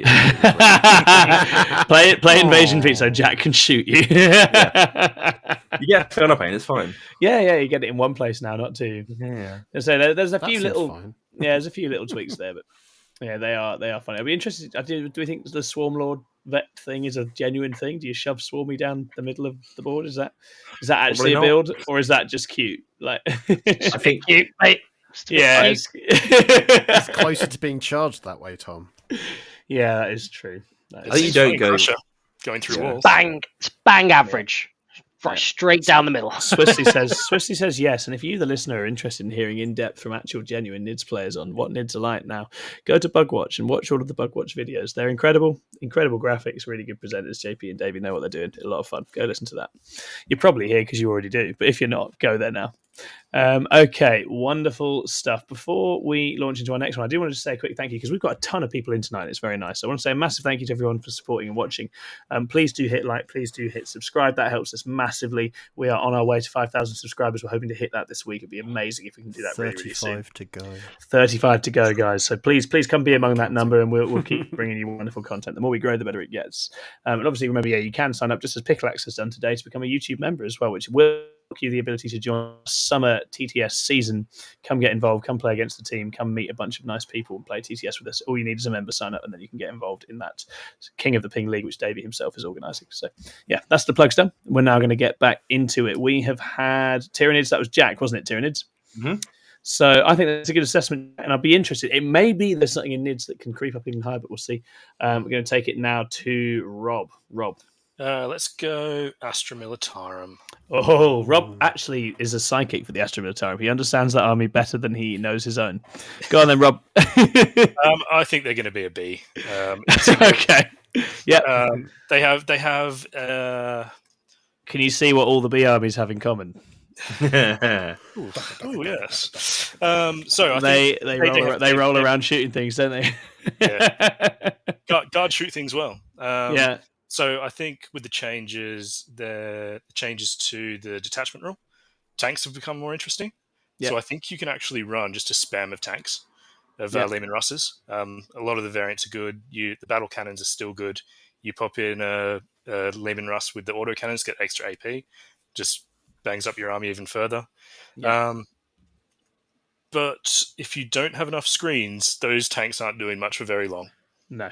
But you do have access to cheap screens. So I think that in general, they're going to struggle in a very big way. A very good player can probably make them sing, but they are going to struggle. Mm. Yeah, I'll be interested to see. They've been pushed to a much more honest place in how they play. And all the honest armies are currently propping up our tier list. So it's like, it's interesting to know how they get on. Do you know where they're not going to play honest, though? In teams, because they're going to be 3-man cores, absolutely obliterating Blood Angels before they get to do anything. That would be quite funny, wouldn't it? The old, my goodness, imagine. Right. I think the Guard have. They've got a lot of good. I think their data sheets are like solid, right? Yeah. And their detachment rule is now solid, and it plays very well into what probably the majority of Imperial Guard players want to do. Yeah. So I think that's good. The problem is that you look at their stratagems and there's just no juice there at all. They're so dead with the changes to from the data slate, the price changes and the unit respawning changes. The stratagems are just absolutely dead. That's kind of puts a damper on them, I think. And also not having any real access to fall back and shoot for the vehicles really hurts them in this meta, I think. So they're going to be limited again. I think this is one of those quintessential armies where it's going to do fine and then come up against those gatekeepers. Because it's a have-not army, right? I think ultimately Imperial Guard is one way you don't get those cool 10th edition tools. Like some factions do. The trick you did have, which was the recycling, is gone. In essence, and likewise the trick you do have, which is indirect, has also been toned back. So I completely agree. I think it'd be interesting to see, but I think Guard players will be relatively happy because it feels like the tweaks push them towards playing in a way they're more excited about, according to at least to their Reddit comments. And I don't know about that. Oh god, I don't know about beyond that. I don't talk to an awful lot of Guard players. We don't hang out, but it'll be interesting. They're definitely in there with a bunch of other armies that are going to be pootling around, being very honest, and then getting punched by an angry man from behind a wall, which is difficult. Difficult state of things. Okay, so that makes it you now, Ed. Ed, what are you picking? I'm going to go with Space Marines. I knew. Go on then. So I think Space Marines are either, for me, top of C or bottom B. Yeah. Okay. So I think because C, we haven't got many Cs. Let's put them top of C with Custodes. Because there's some detachments in there that I quite like, but they're cute. That's the main thing. I like the Siege Admiral Task Force for a few different reasons, as you've seen me use in the King of the Pin as well. And I think that the Vanguard Ultramarines still have some play in there as well, especially with the multiple units, especially the Centurions still picking up and teleporting around doing their thing. But I still think they're going to suffer with the same issue that a lot of the armies are going to suffer with, which is the fact that it's a very combat-heavy meta and they're going to get ran over. I think that's going to be a thing that's going to happen. Especially in the Siege Anvil, I've got a couple of nice combat units in that list, and I was getting ran over by Weldiers, ran over by all that sort of thing. So I think Space Marines are cool, but I think they are top of C or. But I agree, by the way, the comment just been said there, the top of C, the Ultramarines Gladius is stronger than that, but you've got to understand this is a very large encompassing army that we're looking at. We can't how many players are genuinely going to run Ultramarines Gladius? How many are actually going to think that's what I'm going to do with Combat Marines right now when you've got Blood Angels and Space Wolves running around? Exactly. Who's going to go I want Calgar instead? I want to be -1 to hit against shooting. it's not helpful when you're not being shot hiding in a ruin. Stop throwing on my my hobby project.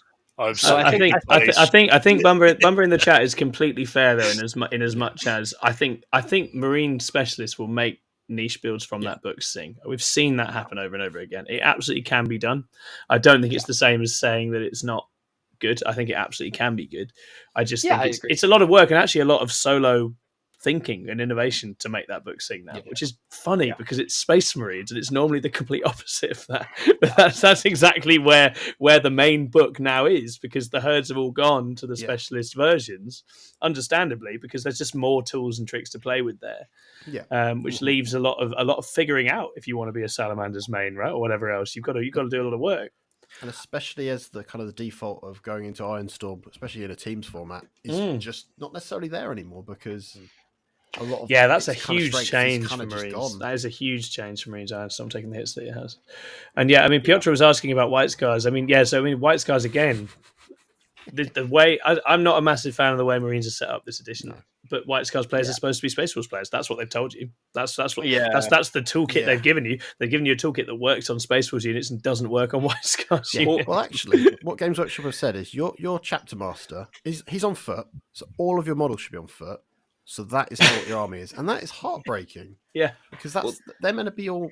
Jack, do you want to come in here, mate? Yeah, I mean, to be fair, like the Stormlance detachment, which is the quote unquote White Scar detachment, is very good. The problem is that the bike data sheets are terrible. That's the actual problem there, right? The Invader ATV is not terrible; it's beyond terrible. But I think. Do you remember when you could resurrect them with an apothecary? That was a good time. Yeah. I think Marines generally have a problem where they're very unforgiving to play, which as a starter army is like the worst thing you can have. Yeah, I completely agree. I think a lot of their like best units are just relative to the rest of the game are just completely made of paper. They're worse than that. They're optimal targets. You're like, oh, thank God you have those. That's what I have brought the stuff to kill. That's what I have. Like, yeah, exactly. Because it's that weird thing where, because Marines have like a higher like average of resilience, but their highs are lower than a lot of other armies. And obviously, you only take the things that are the best of what you have. So like for example, take Tau. You have a bunch of 3F3 Riptides are all 2 up, 4 up. Right, you look at the vehicles that the Marines are bringing; they're just 3 up armor. Right, that's not really good enough. And a lot of the weapons that are designed to be anti-elite, well, just make it kill a Space Marine, and then that is, it's just a profile that fits very well into them. So I think all around that results in, if you make a positioning error, or you go for something that you probably shouldn't have done, you overcommit or something like that. You're going to get punished really heavily for it. You're going to end up losing a lot of stuff, which I think is really going to contribute to the low win rate of Marines. And I think that kind of gets flipped on its head when you go something like Blood Angels, which has the speed and the fight on death, or if you go Dark Angels, which is much more resilient. Same for Black Templars as well in their detachment. So that really shores up that weakness, and I think that's why they do considerably better than regular Space Marines. It ultimately comes down to durability for me, anyway. Yeah. And the temptation then, as a result, is the Space Marine players go, which of the Divergent chapters do I plug in, because it levels up what they've got. Which is why you're going to see. We talk about like that. That just is the choice, right? There's no logical from a competitive standpoint. There's no logical reason to not make that choice. And I've watched, we watched all our Marines players be forced down that alley this edition. I don't like that. I liked it when all the different players had their sort of characters and flavors of different ones that they played. Yeah. Whether that's how we are changing rather than how the game is changing is hard to say. Okay, wonderful. Whose pick was that? That was yours, Ed, wasn't it? Yeah, it was yours. So I think that takes it to myself. And what we got? I'm gonna go Space Wolves. I like Space Wolves. I think Space Wolves are real jammy in a very run people over kind of way. Are we doing any detachment Space Wolves or Space Wolves detachment Space Wolves? That's a good question. I mean, I think the two that you'll see, you could play them in Gladius, but realistically, it's Stormlance Space Wolves and also new detachment, right? Which their new detachment is terrible.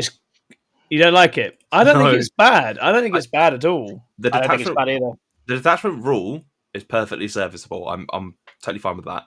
Those stratagems are terrible. I think anyway. I think they're really not good. I don't think they're quite as janky as some of the other stuff up the top, but I still think they're good. I think they're excellent in Stormlands. But I think they're definitely. I mean, their win rate has been very good, and they actually, in terms of nerfs, they copped very little. Yes, they got away with it quite well. Yeah, I don't know how the pattern for Wolf Jail type lists with the new missions plays out. Whether because they set up before the end, that might hurt them a bit. But sometimes they just never burn out and just crush you. So I am tempted here. I'm going to have some optimism. I'm going to put this low S. That's where I feel like they are. It's still very, very good. I think it's extremely strong. I think there's more to do with this, especially the Stormlands version. And I do think it's going to like the UKTC where it can actually put some stuff for once. Don't know how fair that is, but that's how I feel about it. Mm-hmm. Be interesting to see if Wolf Jail gets jailed by Blood Angels and things. Yeah, I think for sure. I think Blood Angels absolutely tool them to death, but that's a common issue for a few armies. So it's a running theme with what we're discussing, isn't it? Yeah. Yeah, we can't judge an army based off the fact it gets tooled by Blood Angels because that's quite common. I think low S is fair in the hands of like a good player, and they've got a lot of experience on them, and they know exactly what they need to do. I don't know how dynamic the army's actually going to play in Pariah because there's so many move blocking aspects, especially the Thunderwolves and all that sort of thing. Their reactive move is good. I think that's the big thing. It's just whether it's too blockable by some of the armies that are out there or not. Yeah, I think that's going to be the big thing. Like, it's more the fact that, like, let's say, for instance, the only good thing that I think they can get around it a little bit more nowadays is the fact that heroic interventions are 1 CP, so you can actually heroic turn 1. So they can't that's the thing. Charge a unit next to a unit of wolves and then just block them in with like a scouting unit of Drukhari, fluttering things. So they can't do that anymore because otherwise they'll just get heroic by a unit of wolves and die. So that's good. So yeah, I think they've got some play. Yeah, absolutely. I'll be interested to see. So it's actually a phenomenon that they've not been as dominant here as they have been around the world. That's the slightly weird thing. If you look at it in a global sense, they've had a really good few months, and I think you can realistically expect that to continue in a global sense. But whether they actually translate in the UK, I'm not sure. I'm never quite sold, but still happy to. Okay, we are going back to you, John. What are you picking? I'm going to go Imperial Knights. Oh, where are we putting Imperial Knights? I think they're mid to low C still. Okay. Because they're again quite an honest army. They've got good shooting, but if the pack is going to, like, packs of terrain are going to be a lot of staging ruins and stuff, it's just going to be tough for them to get around still and get those angles on stuff. Especially if everyone's got an MSU or... There's a lot of armies up the top that absolutely love to get the jump on and dunk a big knight. That's their favorite. That's their favorite thing to do. Yeah. They don't do well into the melee meta, do they? And the go wide armage just isn't as good in Imperial Knights as it is in Chaos Knights. It's just not performed on anything like the same level. And a Canis Rex is all well and good, but he's got to get there. You know what's fun though? A Lancer going through walls. That's interesting. I don't know if it's good, but it's fun. Yeah. It actually gets to do the thing it wants to do. So yes, the big guys can now try to go through big ruins. There's something to be said for that. But Sod's Law, there'll be an impactful turn that gets battle shocked, and then they need a strat to go off. Great. Yeah. Just feels a little bit like... Well, the good news is most of the Imperial Knight strats are really bad, so it doesn't actually matter. Yeah. That's what Aaron was saying about New Vec today when he talked about Custodes. He's like, it doesn't matter, there's none that I want to use anyway. I'm already broken.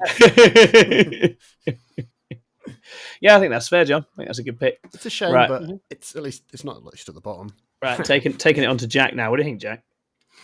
I am going to go for the Necrons.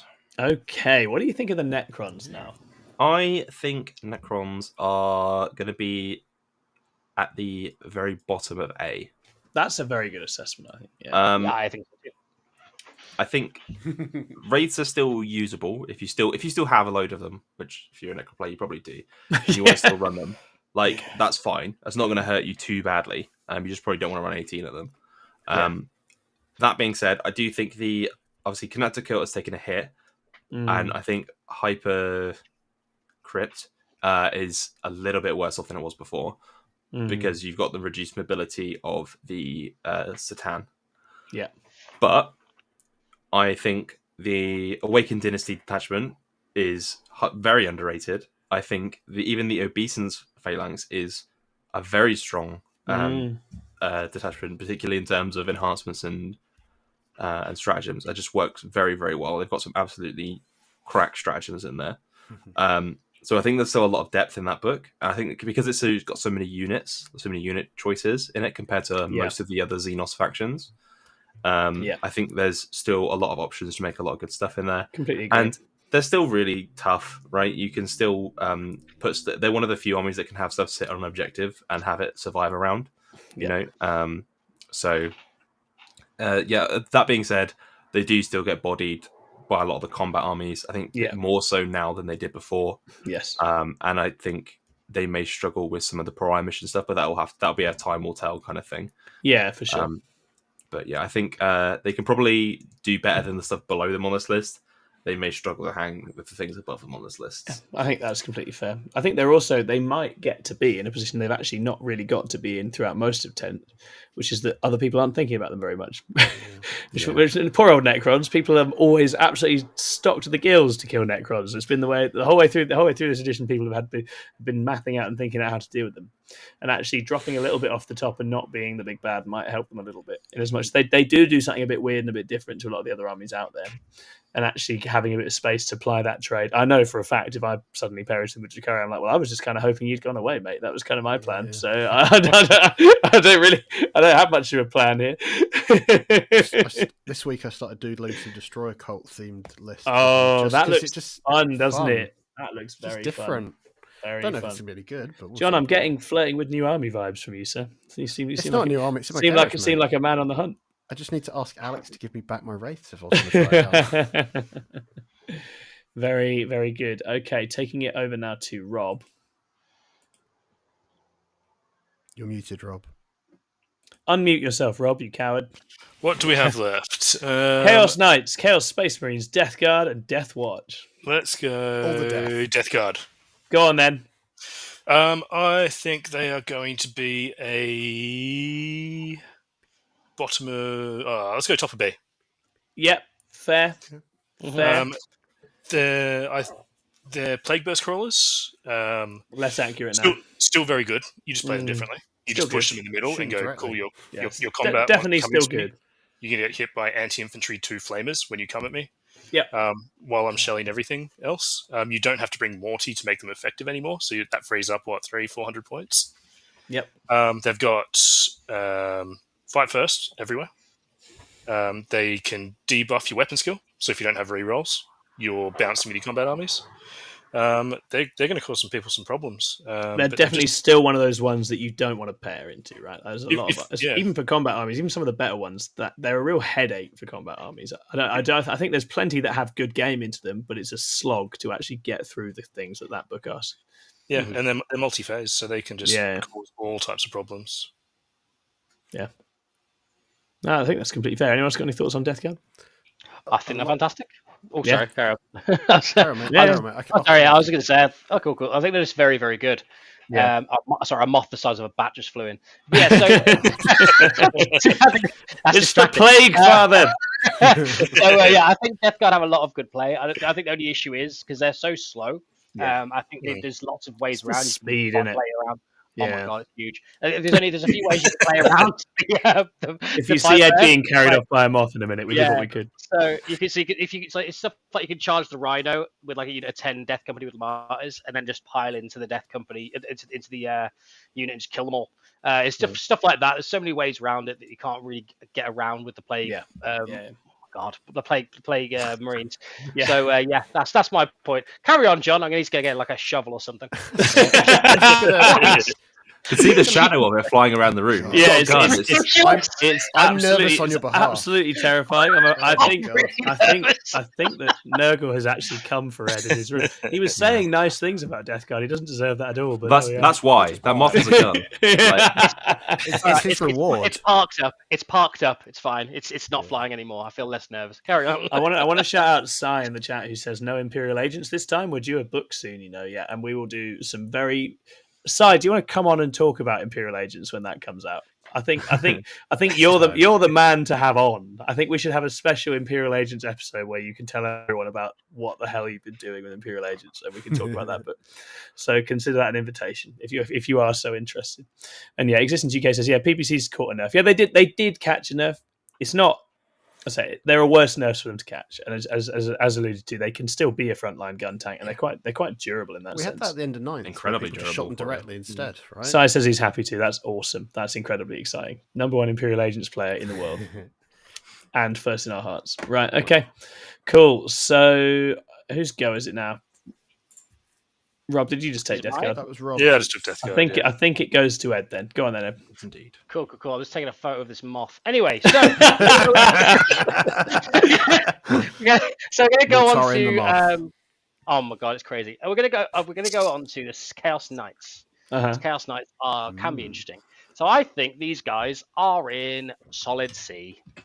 I don't think they're that great. It's Chaos Knights, yeah. Yeah, Chaos Knights. And they have some of the same issues that the Imperial Knights do. I think they've got some playing teams maybe for a very specific skew, in like a very specific matchups and all that sort of thing. But I do just think they get bodied by a lot of the combat armies in the game, and I think the other armies that they don't get bodied by, they get shot by. Yeah. So I think it's sort of like they get outshot by the armies that don't body them, and they get bodied by the armies that don't outshoot them. So it's kind of like a negative interaction either way. Yeah, that feels very reasonable to me. 10 Death Company with jump packs can kill 2 War Dogs in a turn comfortably without even thinking. That's awful. And that's without melters. That's without melter pistols. Well, one thing that Chaos Knights do have going for them is while they are very bad into melee armies, they are very good into shooting armies. Yeah. So most of the stuff in our B tier, I think they're quite good against. Yeah, that's fair. And this is in context of UKTC terrain. Because they can sort of push. They do have one big trick. That's the thing, isn't it? They're very safe on that terrain format. So they can play very well into a lot of the shooting armies. So they can play spoiler in that sense, which is why you often see it as a team's army.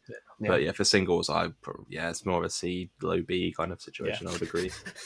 I think that's fair. I'm ready for my choice. Tom, I've spotted. I'm going to put the moth in Ed's room into S tier because I've seen Ed play a lot of games, and Ed does not get rattled. Ed has a strong mentality. I've seen Ed go and play anything. He's hard as nails, and this moth has scared the absolute shit out of him, which means it must demand respect. And if you think about what the moth's got, it's come in quickly. It's got quick, aggressive combat. It's coming flying in when he's not expecting it.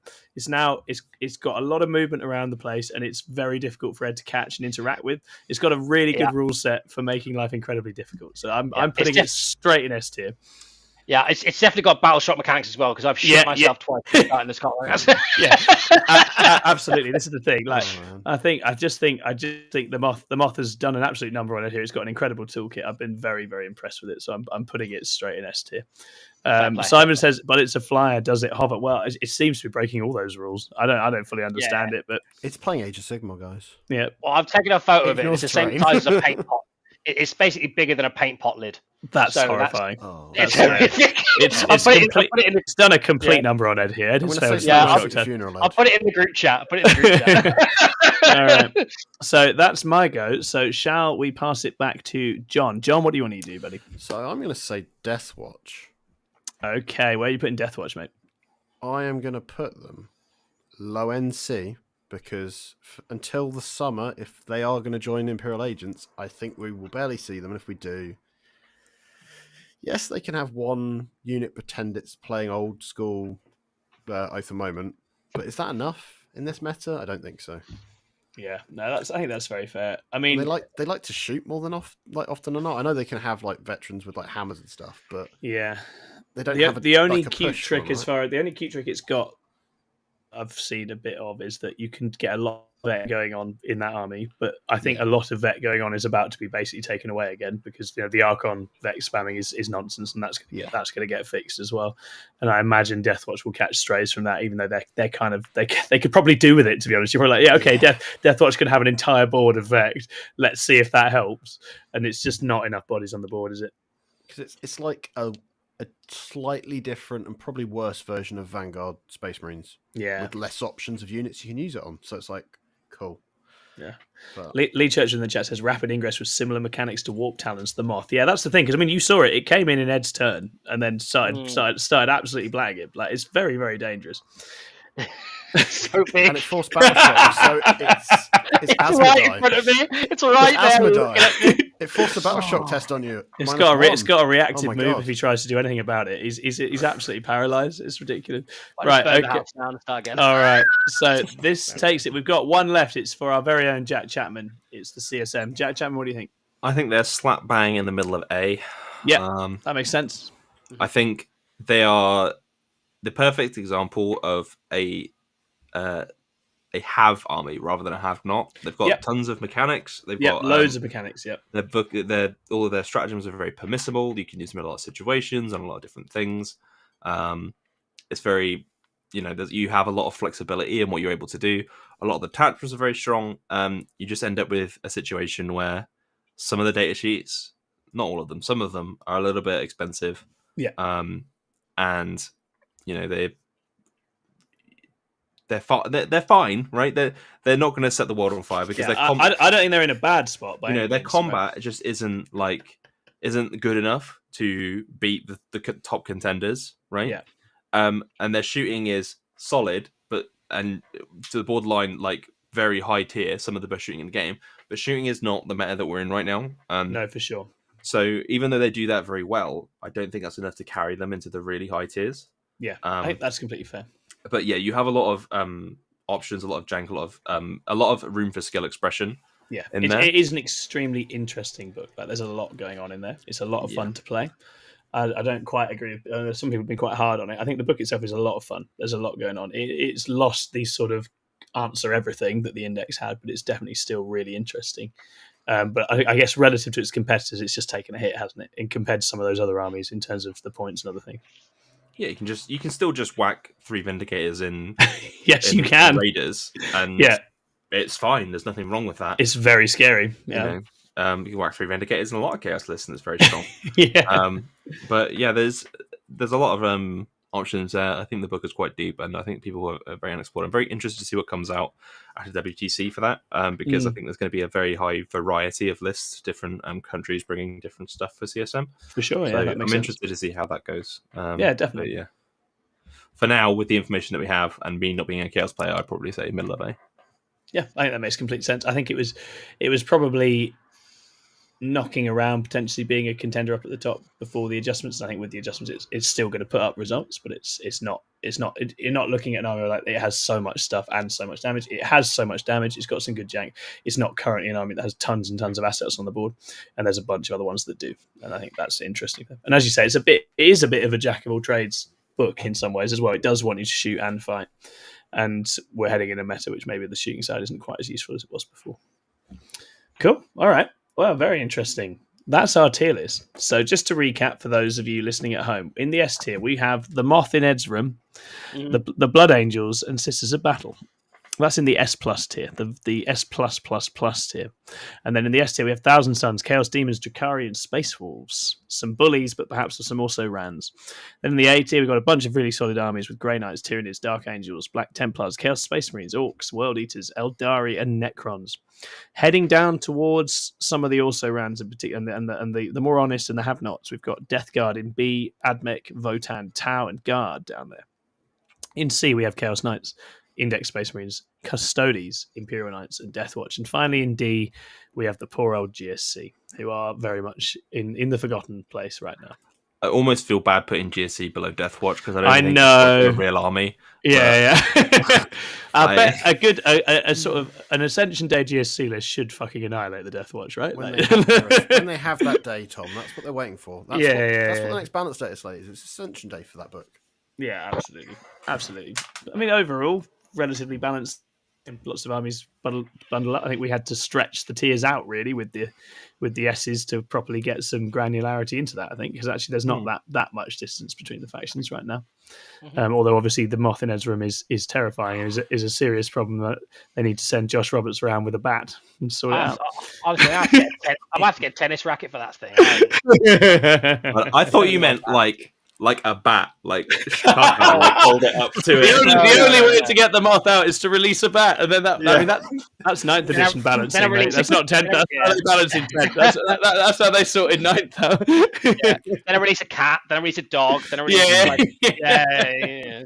Eventually, this dog ignores bats. He's going in. I do think this tier list actually looks relatively healthy as well. Yeah, I'm pretty content. And I think we've had to be harsh or optimistic in a few places. I think to get to stretch it out a bit. And I think that's part of the fun of it, isn't it? And it's nice to see a big fat middle, lots of Knights of Army. But I think if there's a running theme, it's that your more trundly, shooty armies are perhaps not setting up into Pariah feeling quite as good. As some of the more quick and janky ones. I think that's a fair assessment. Yeah, and again, for anyone listening, we do base most of this off of UKTC terrain. Yeah, we do. Which is a lot more stagey than Games Workshop or WTC terrain. Yeah. Cool. Very nice. Right. Okay. We're going to move it to some podcast questions now. So we're going to be reading some out of the Discord, but you, the listener, are welcome to ask us anything. Chuck questions in the chat. If you fancy sending us a super chat as a thank you for a job well done, you can. We can use it to buy Ed a tennis racket to beat up that moth, and hopefully he'll be able to escape his room so we can see him again. I'm going to go to the Discord and read some questions, but yeah, do feel free to chuck ones in the main chat as well. So taking it to the podcast questions. The first one is from Hannibal, who asks, England have a last-minute penalty to win the final of the Football European Championship. Which member of 6++ would you pick to score that penalty? We're going to do that first because there is a follow-up. Who would you boys pick? Lee Churchwood?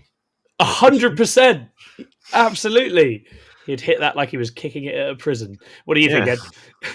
I think that I'm very knowledgeable about football and know all the 6++ football players. I'm going to Lee Churchwood as well. Very good. John Scrivens, who did you pick? I think it would be Ed Fawcett because he obviously knows the right thing to do in every situation. Oh, you're absolutely right. And more importantly, he'd say he was the right person for the job with true conviction. He's got the confidence, and you need confidence in a moment like that. You do need it. You do need it. And then when he fluffs it, I'll be there laughing. Yeah. Excellent. Rob Kimpton, how about you?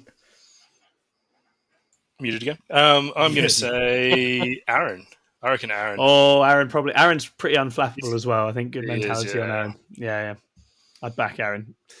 Yeah, very nice. Okay, and then the follow-up question was, if not a 6++ member, which 40k special character would you get to kick the winning penalty at the Euro? Obvious. Go on then, John. It's Makari.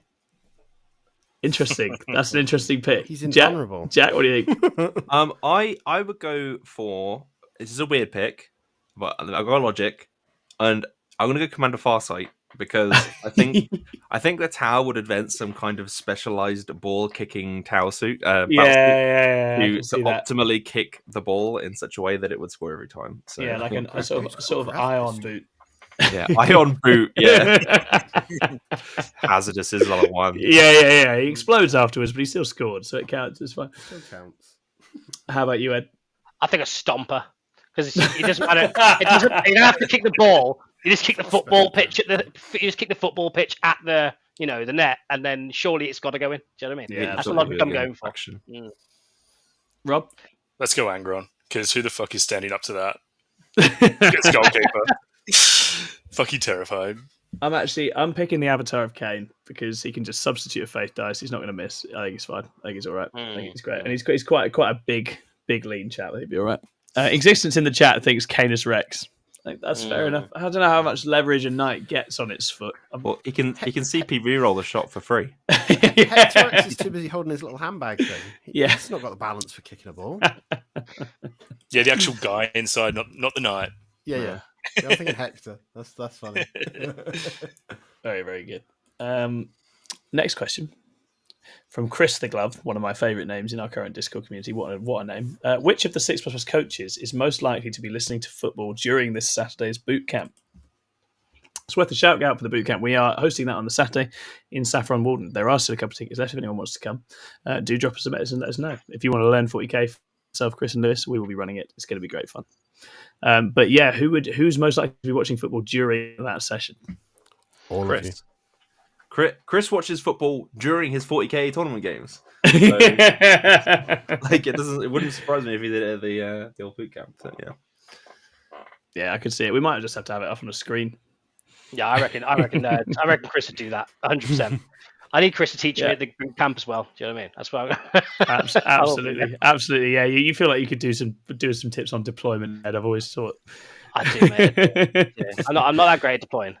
Lead Touch would ask, when can we see a 6++ Ed insect fear list? Tom releases a different insect into Ed's room and the panel rank the fear response. I think me, Aaron, and Davey will run this. We're actually waiting for the release of Codex Wasp in the summer, but once that comes out, we can definitely start putting different bugs into Ed's room and seeing how it gets off. Yeah, I mean, if you want to see me jump, if you want to see me jump straight through a set of closed patio doors, throw a bee in there. I'm out.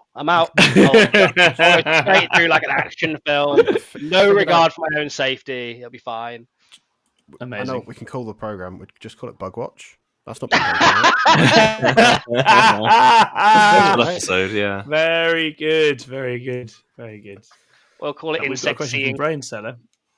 Brainseller asks, "You're 0-3 at the end of day 1 at a GT. Are you going out on the lash?" Yes. No. If I was 3-0, I'd go out on the lash. Yeah. I'm always going to go out on the lash. It's the trick. That's very fair. Yeah, I mean, it depends on the city we're in. Is the realistic answer? If there's somewhere fun to go, then I might well think about it. Nottingham's great.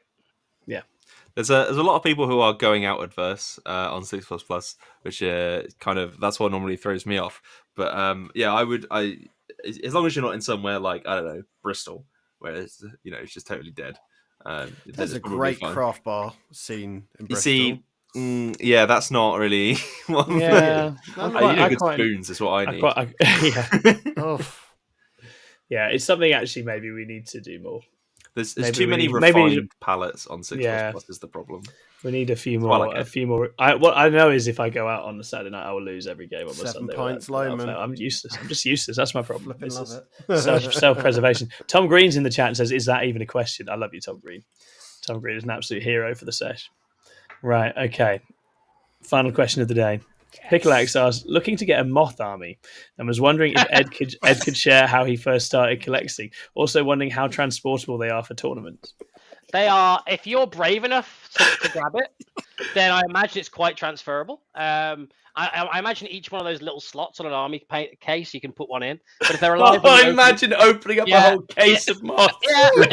Start of an event. I can't imagine the chaos you would cause by opening up a box of like 100 moths. Size of a small bat. There was someone back in the day in the fantasy team scene who had and his demon army was like taxidermy insects. Oh man, I don't know if that's the right term, but you dip them in the resin stuff and it freezes the way they're posed. Yeah, had them in there. That's horrific. Yeah. That is That's horrifying. Yeah, that's awful. They were clearly unhinged. Like, and they're playing fancy as well. Yeah. You could your moth army. You could have those those little like picture frames that you have them pinned in, and then you can stack them. They're very transportable. Then to be fair, if they were dead, I think I'd be okay with it. I think my issue was when it was flying around and it was just on my light and the shadow was cast over me a couple of times. We all saw it, man. It completely changed the complexion of the room. So terrifying. Shadow in the warp. Fear, pure fear. Yeah, my advice, Pickleaxe, is don't worry about Moth. I think Moth is due for balance adjustments. I think Josh will be around to bash that mosh in. I think you want to wait for Codex Wasp in the summer. It's any day now. Yeah. All right. Okay. That has been us, everybody. Thank you so much for watching. It's been a lot of fun to do. We hope you enjoy our wildly speculative tier list. Please let us know in the comment exactly how wrong we are. It'll be great to hear from you. And we will see you all again next time out. Bye-bye. Bye-bye. Bye.